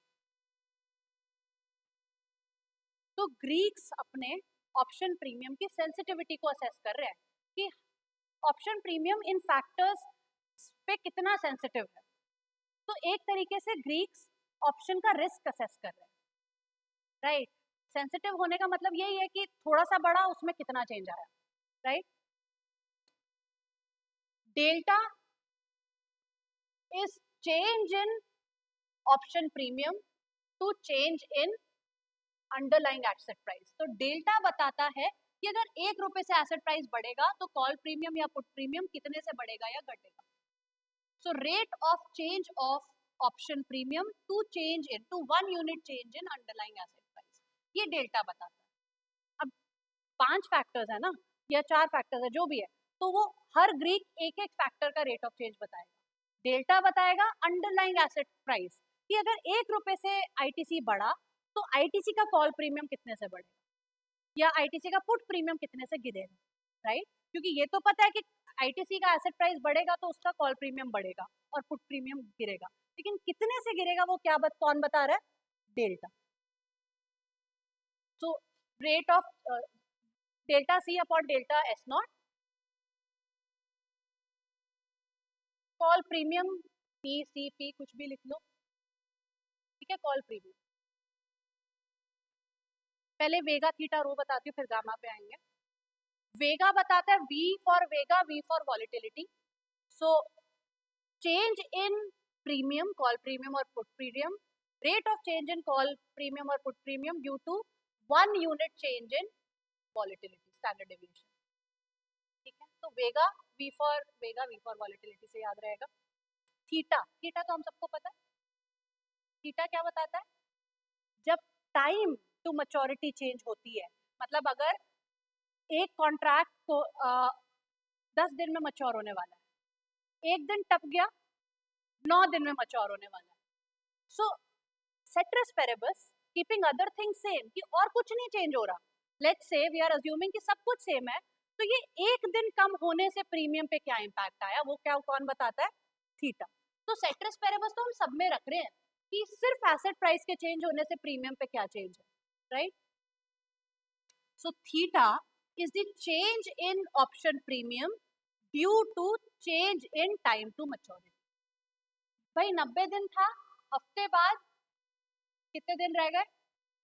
83 days, या जो भी 84 डेज रह गए, जो भी रह गए, तो उन दिन कम होने की वजह से मेरे प्रीमियम पे क्या इम्पैक्ट आया वो थीटा बताता है। थीटा डीके आपने सबने सुना होगा, right? So change in call premium और put premium due to change in T, rate of change. Next last है rho, R H O, R for rate of return, risk free rate of return और interest rate. मतलब ये क्या बता रहा है?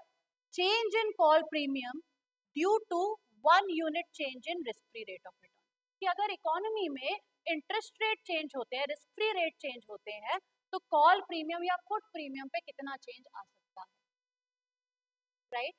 So delta अपना अंडरलाइंग एसेट प्राइस की वजह से प्रीमियम पे कितना चेंज आ रहा है वो बता रहा है, वेगा वॉलेटिलिटी की वजह से कितना चेंज आ रहा है वो बता रहा है, theta time to maturity change होने पे जो चेंज आ रहा है वो बता रहा है, और रो अगर इकोनॉमी के इंटरेस्ट रेट लेवल चेंज होते हैं तो प्रीमियम पे क्या इफेक्ट आएगा वो बता रहा है। ठीक है, गामा क्या बताता है? Gamma is the sensitivity of delta और it is double derivative of underlying asset. मतलब अगर differentiating call premium with respect to underlying asset price करती हूँ तो वो तो डेल्टा है, बट अगर मैं D2C अपॉन DS02 मतलब डबल डेरिवेटिव कर देती हूँ तो वो गामा है। मतलब गामा बता रहा है कि rate of change of delta due to 1 unit change in asset price, rate of change of delta due to 1 unit change in asset price, कि भाई एसेट प्राइस अगर 1 रुपए से बढ़ता या घटता है तो डेल्टा कितने से बढ़ेगा या घटेगा, इसको हम समझेंगे गामा को कि क्या मतलब है इसका, but it is not rate of change of call premium, it is rate of change of delta due to change in stock price। ठीक है, stock price is the price of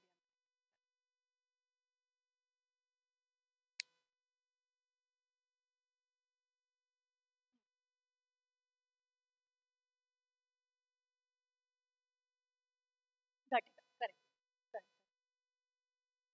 हाँ नहीं, जितना का टाइम कम होता जाएगा प्रीमियम गिरेगा, premium गिरेगा, नीचे जाएगा, चाहे वो कॉल का हो या पुट का हो। क्यों होता है मैं करूंगी डिस्कस, ठीक है? इसको हम बोलते हैं थीटा डिके, कि टाइम के घटने से प्रीमियम कम हो गया। ठीक है,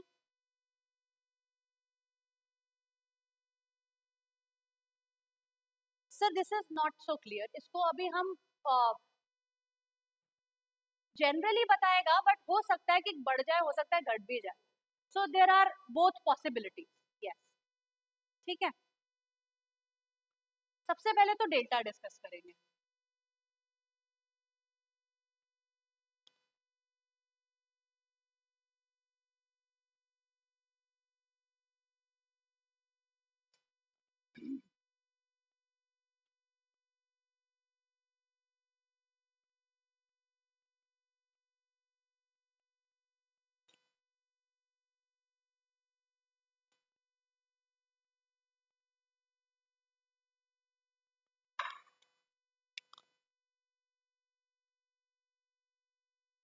हाँ जी,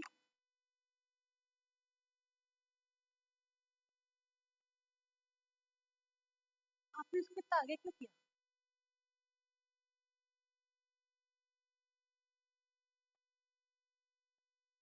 45 days to expire।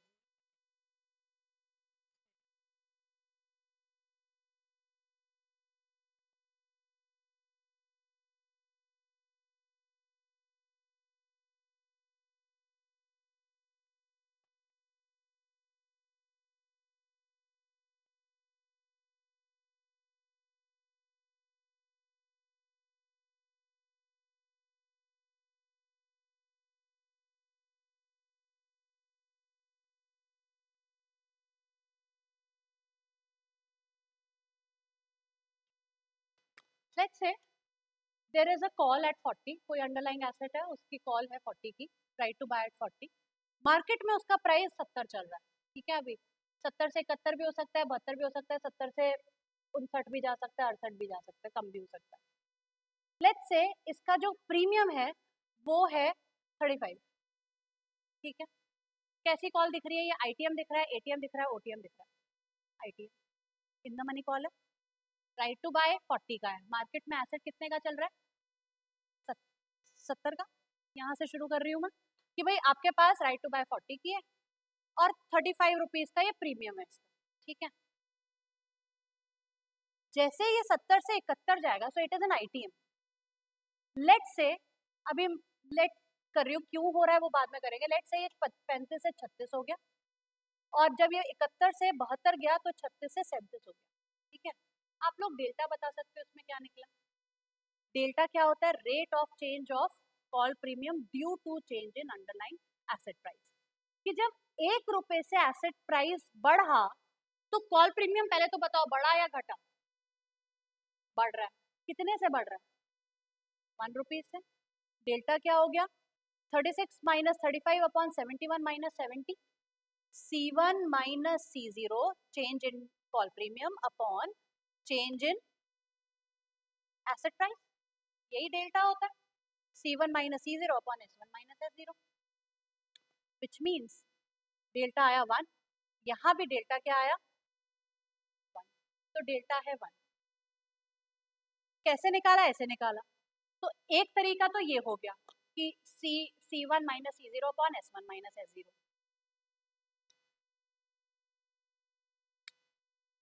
This delta actually tells you the probability of option expiring into the money. मतलब अगर डेल्टा 1 है तो there is 100% probability that the option is going to expire into the money. मतलब क्या कह रही हूं मैं, क्योंकि कॉल है 40 की और ऑलरेडी वो डीप आईटीएम में चल रहा है ये ऑप्शन, तो अभी तो ये क्लियरली दिख रहा है कि ये ऑप्शन इन द मनी है और इन द मनी में ही एक्सपायर हो सकता है। जैसे ये 70 से 71 हुआ तो you have right to buy at 40, पहले आप 30 कमा रहे थे, अब आप 31 कमा रहे हो, इसका प्रीमियम 35 है, पर सिर्फ थ्योरेटिकली देखो तो कमा अभी 30 ही रहे हो, लेकिन 5 रुपए आ रहे हैं एक्सट्रिंसिक वैल्यू से। ऑप्शन का प्रीमियम दो चीजों से बनता है, IV EV, intrinsic value extrinsic value. Extrinsic value की भाई 45 दिन पड़े हैं, ये चीज 70 से 100 भी हो सकती है और मेरा ऑप्शन की वैल्यू बढ़ भी सकती है। तो इसमें से 35 में से 30 तो इंट्रिंसिक वैल्यू है, 5 एक्सट्रिंसिक वैल्यू है। 5 इसलिए है क्योंकि there is time to mature, और उस टाइम में कुछ भी हो सकता है, उस टाइम में ऑप्शन और बढ़ भी सकता है, तो ये ऑलरेडी इनटू द मनी है। दूसरा, जैसे ये 70 से 71 हुआ तो मेरा 1 रुपए का प्रॉफिट बढ़ गया, बढ़ा कि नहीं बढ़ा। 71 से 72 हुआ तो फिर 1 रुपए का प्रॉफिट बढ़ गया। तो क्योंकि ये into the money he expire होगा, तो जहां मुझे 30 मिल रहा था अब 31 मिलने लग गया, तो 1 रुपए से कॉल का प्रीमियम भी बढ़ जाएगा। तो अगर आईटीएम ऑप्शन है, deep in the money option है, तो डेल्टा होगा 1, क्योंकि जितने से प्राइस बढ़ेगा उतने से ही कॉल प्रीमियम भी बढ़ेगा, ठीक है। अगर मैं मान लू लेट्स से कॉल है 40 की और प्राइस चल रहा है, कॉल है 40 की और प्राइस चल रहा है 10, ठीक है। कैसा ऑप्शन है, IOA, ओटीएम ऑप्शन है, आउट ऑफ द मनी है, ठीक है। आपके पास राइट टू बाय एट 40 है, मार्केट में एसेट 10 का चल रहा है। लेट्स से इसका प्रीमियम अभी 2 रुपए है, it have some value, out of the money है ना। लेट्स से 10 से 11 हुआ, कुछ फर्क पड़ा,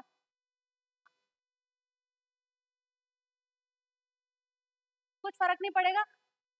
जब तक 40 तक नहीं आता या 40 के पास नहीं आता, 10 पे भी वो out of the money expire हो रहा था, 11 पे भी वो out of the money expire हो रहा है, 11 पे भी 12 कर दूं तो भी आउट ऑफ मनी, मतलब कॉल प्रीमियम पे कुछ खास फर्क नहीं पड़ रहा, ठीक है। अगर other things remaining the same, इसका कोई फर्क नहीं पड़ रहा, विच मीन्स डेल्टा क्या है, 2 माइनस 2 अपॉन 11 माइनस 10 माइनस 11, 0।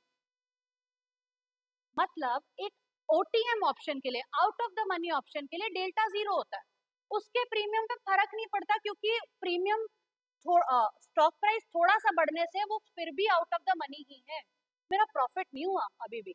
10 से 11 हुआ तो भी कोई प्रॉफिट नहीं, ना 10 पे प्रॉफिट है, ना 11 पे, ना 12 पे, राइट। तो out of the money call या out of the money put का डेल्टा क्या होता है, तो ITM in the money call हो या पुट हो, उसका डेल्टा 1 है, और out of the money call या पुट का डेल्टा 0। क्यों? क्योंकि 1 रुपए से बढ़ भी जाएगा तो भी मेरा ऑप्शन प्रॉफिटेबल नहीं हो रहा है, तो उस बढ़े हुए 1 रुपए से मेरे को प्रॉफिट नहीं बन रहा। 10 से ये जब तक 40 तक नहीं आता मेरे को कोई प्रॉफिट नहीं बन, राइट।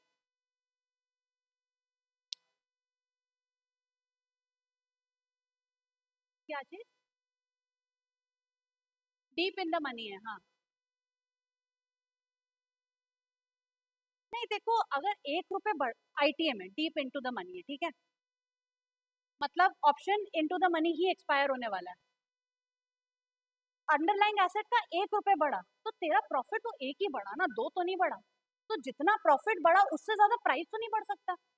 ऑप्शन का वैल्यू 1 रुपए से बढ़ रहा है तो प्राइस 2 रुपए से थोड़ी बढ़ जाएगा। डीप इनटू द मनी है, चाहे डीप इनटू द मनी है, मैं क्या देख रही हूँ, delta C upon delta S naught, कि 1 रुपए के बढ़ने से कितने रुपए का बढ़ोतरी होती है।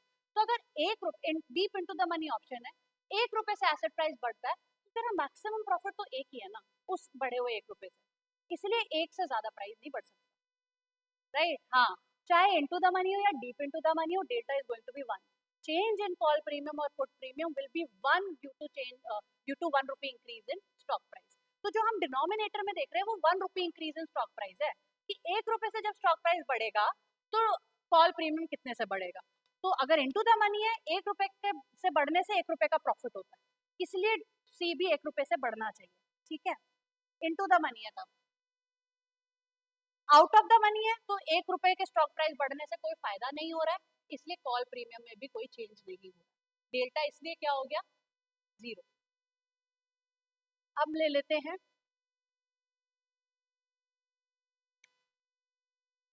पुट में भी जाते हैं, पुट का डिस्कस करते हैं, अभी कॉल कर रहे हैं। हाँ, पुट का भी कर लेते हैं।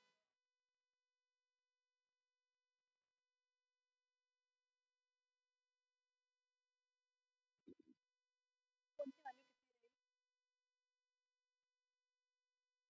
हाँ, डेल, हाँ हाँ हाँ हाँ हाँ, वो है, मैं प्रूव करूंगी अभी पुट पे, ये बात सही है कि चाहे कॉल मान लू या पुट मान लू, इन द मनी है, डीप इनटू द मनी है तो डेल्टा 1 होगा, आउट ऑफ द मनी है, कॉल और पुट है तो डेल्टा 0 होगा, ये तो ट्रू है। I will prove it to you taking an example of a put as well, ठीक है।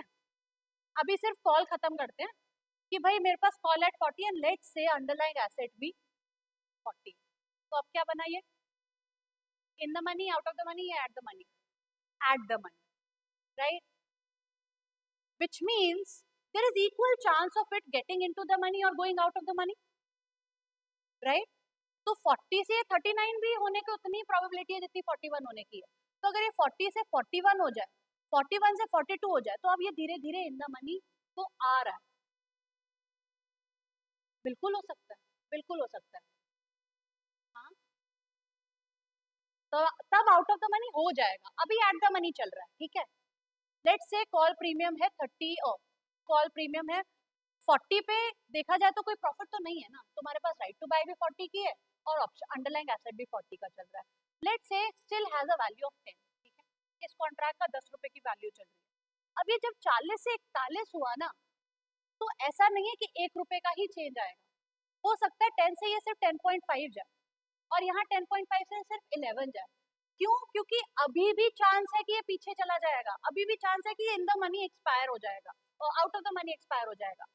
40 से 41 होने का मतलब ये नहीं हो जाता that it will certainly expire into the money, because it is still nearby your asset price.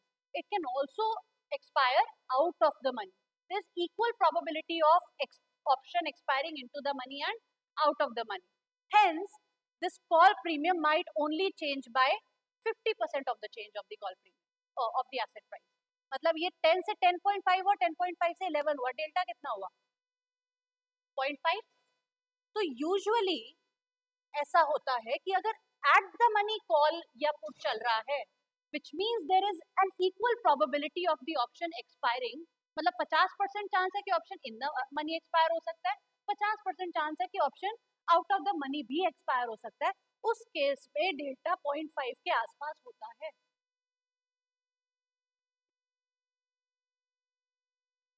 Example लिया, पर ऐसा होता भी है।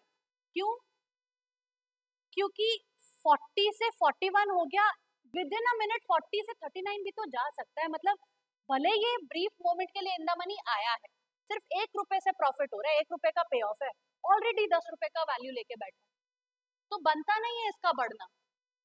10 रुपए की वैल्यू लेके बैठा है, इंट्रिंसिक वैल्यू तो जीरो ही है ना, सारी के सारी एक्सट्रिंसिक वैल्यू है।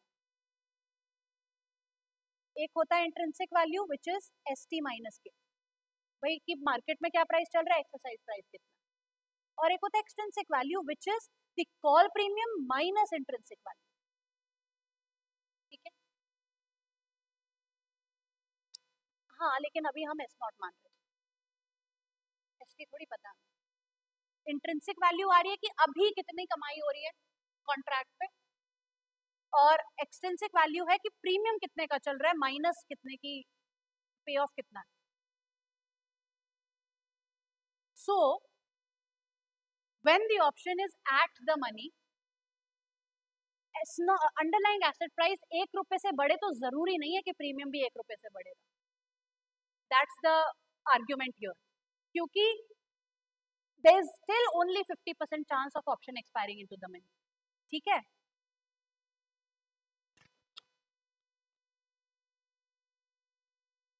हाँ जी, C minus I V, C minus intrinsic value, ये भी हम पहले डिस्कस कर चुके हैं, इंट्रिंसिक एक्सट्रिंसिक वैल्यू वाला ना। चलो एक बार पुट से डिस्कस कर लेते हैं। Let's say you have put at 40 और मार्केट में चल रहा है asset 100, ITM ATM OTM, OTM, ठीक है, राइट टू सेल 40 है, मार्केट में चल रहा है 100। मतलब आइडियली इसका प्रीमियम तो होना तो जीरो चाहिए क्योंकि इंट्रिंसिक वैल्यू जीरो है, और देयर इज 45 दिन बाद 45 डेज एक्सपायरी लिया, लेट्स से मैं 10 डेज की एक्सपायरी लेती हूँ कि 10 दिन में ये ऑप्शन एक्सपायर होने वाला है, ऑलरेडी 100 चल रहा है, क्या लगता है कि ये इन द मनी आएगा? आपका राइट टू सेल 40 पे है और मार्केट में एसेट 100 का चल रहा है, 10 दिन बाद ये कॉन्ट्रैक्ट खत्म हो जाएगा, तो क्या 10 दिन में ये 40 से नीचे आएगा? ये 100 जो चल रहा है, 100 से 40 आने में 10 दिन, there's hardly any chance of it coming into the money, it is deep out of the money, right? तो जस्ट बिकॉज 10 दिन है तो इन्होंने भाई चलो 2 रुपए की वैल्यू चल रही है, 2 रुपए का प्रीमियम चल रहा है, हो सकता है जीरो भी चल रहा होता है कई बार कॉन्ट्रैक्ट, जहाँ बिल्कुल ही चांस नहीं है कि ये आ ही सकता है। यहाँ किसी ने मान ही लिया कि चलो थोड़ा चांस है, 2 रुपए का प्रीमियम चल रहा है, इसका कॉन्ट्रैक्ट की वैल्यू आईवी तो जीरो है, intrinsic value zero, extrinsic value 2 है। अब अगर 100 से ये 99 हो जाए तो क्या अभी भी कोई चांस बना इसका इन द मनी आने का? 99 से ये 98 हो जाए तो अभी भी कोई चांस बन नहीं बना, तो ये दो नहीं चेंज होगा क्योंकि इसकी वैल्यू बढ़ी नहीं, घट सकती है बिकॉज ऑफ अदर थिंग, लेकिन बढ़ तो नहीं रही, राइट? तो अगेन पुट है लेकिन OTM out of the money put है, क्योंकि out of the money put है इसलिए डेल्टा जीरो, बिकॉज अब मैं 100 से 101 कर दूं तो भी कोई फर्क नहीं पड़ रहा है, already out of the money है, deep out of the money, और कितना डीप जाएगा? ठीक है, मेरे को प्रीमियम जितना नुकसान है वो हो गया, तो 100 से 101 कर दो या 100 से 99 कर दो, it does not affect my premium because it is deep out of the money already.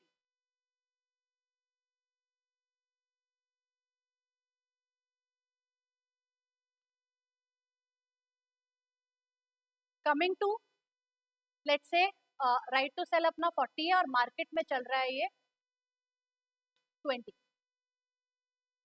20 रुपए का चल रहा है और आपके पास राइट टू सेल 40 की है, इनटू द मनी है, और 10 दिन में अगेन कम चांस है कि भाई 100% इंक्रीज हो जाए, 100% की वॉलेटिलिटी तो कहीं भी नहीं होती, मतलब 10 दिन में होने को तो कुछ भी हो सकता है मार्केट में, बट एक्सपायरी में तो मतलब बहुत ही डिके हो जाएगा। बट मैं अंडरलाइंग एसेट की वॉलेटिलिटी की बात कर रही हूँ, इसकी नहीं कर रही। एक्सपायरी में तो पुट कॉल बहुत मतलब it comes to it's IV, intrinsic value को मैच कर जाता है। एनीवेज वो हम थीटा में डिस्कस करेंगे। लेट्स से इसका प्रीमियम है, ये डीप इनटू द मनी है, इनटू द मनी है, राइट। राइट टू सेल 40 पे है, मार्केट में एसेट 20 का चल रहा है। लेट्स से इसका प्रीमियम चल रहा है 25 रुपए, कि भाई 20 की तो कमाई मेरे को हो ही रही है, पर 5 रुपए की इसकी एक्सट्रिंसिक वैल्यू भी है, क्योंकि लोगों को लग रहा है इस पे और कमाई होगी, इसलिए डिमांड है इस पे, ठीक है। तो 25 रुपीज का मैंने मान लिया इस पे प्रीमियम।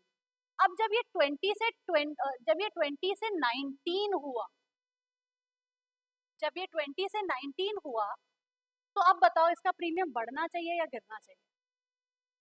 बढ़ना चाहिए, क्योंकि जहां पे 20 का प्रॉफिट हो रहा था, अब कितने का हो रहा है? 21 रुपए का प्रॉफिट। राइट टू सेल 40 पे है, मार्केट में पहले 20 का चल रहा था, ऐसे अब 19 का चल रहा है। तो प्रीमियम बढ़ना चाहिए, कितने से बढ़ना चाहिए? जितना प्रॉफिट हो रहा है। श्योर शॉर्ट 1 रुपए का प्रॉफिट बढ़ गया, तो श्योर शॉर्ट प्रीमियम भी 1 रुपए से बढ़ जाना चाहिए। अगर 19 से 18 हो जाए तो प्रीमियम फिर बढ़ना चाहिए, क्योंकि मेरा प्रॉफिट फिर बढ़ गया। पहले प्रॉफिट 21 का था, अब प्रॉफिट कितने का हो गया? 22 का।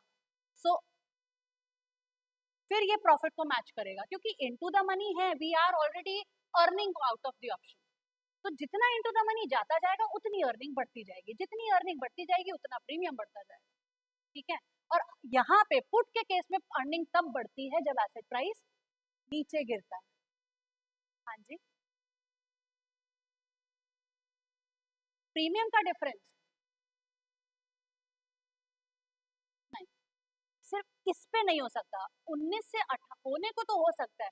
मैंने सब कुछ कांस्टेंट कर दिया कि भाई वॉलेटिलिटी में कोई चेंज नहीं, व्हाटएवर दिन भी कोई नहीं बीत रहा, everything else is remaining same. अगर 19 से सिर्फ 18 हो रहा है ना, तो 26 से सिर्फ 27 हो सकता है लॉजिकली, ठीक है। होने को तो खैर कुछ भी हो सकता है, लेकिन यहाँ पे प्रॉफिट ही 1 रुपए का है। वो तो तुम जब पोजीशन भी लोगे ना, तो तुम देखोगे कि इट विल मैच, जितने से तुम्हारा एसेट बढ़ता जाएगा ना, उतने के ही आसपास आपकी प्रॉफिट होगी, उतने का ही आपको प्रीमियम में बड़ा इंक्रीमेंट दिखेगा, it will match. So this is, अब इसका डेल्टा बताओ कितना निकलेगा ना, सोच के बोलो। C1 minus C, oh sorry, P1 minus P0 upon S1 minus S0। तो 25 से क्या हो गया? 26। 26 माइनस 25 अपॉन 20 से क्या हो गया? Which is 19 minus 20। आंसर क्या आया? पुट का डेल्टा -1, आईटीएम पुट का डेल्टा -1। तो कॉल का डेल्टा 0 से 1 के बीच में होता है, पुट का डेल्टा 0 से -1 के बीच में।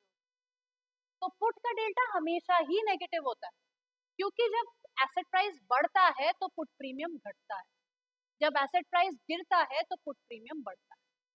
क्योंकि पुट प्रीमियम का एसेट प्राइस से इनवर्स रिलेशन है, इसलिए डेल्टा हमेशा नेगेटिव। आईटीएम पुट है तो 1 होगा, लेकिन -1 होगा। Out of the money put है तो 0 होगा, ठीक है। एट द मनी पुट है तो -0.5, डेल्टा 0.5 के आसपास होगा। डेल्टा हमें ये लिख लो, delta tells us the probability of option expiring into the money. तो delta tells us the probability of option expiring into the money.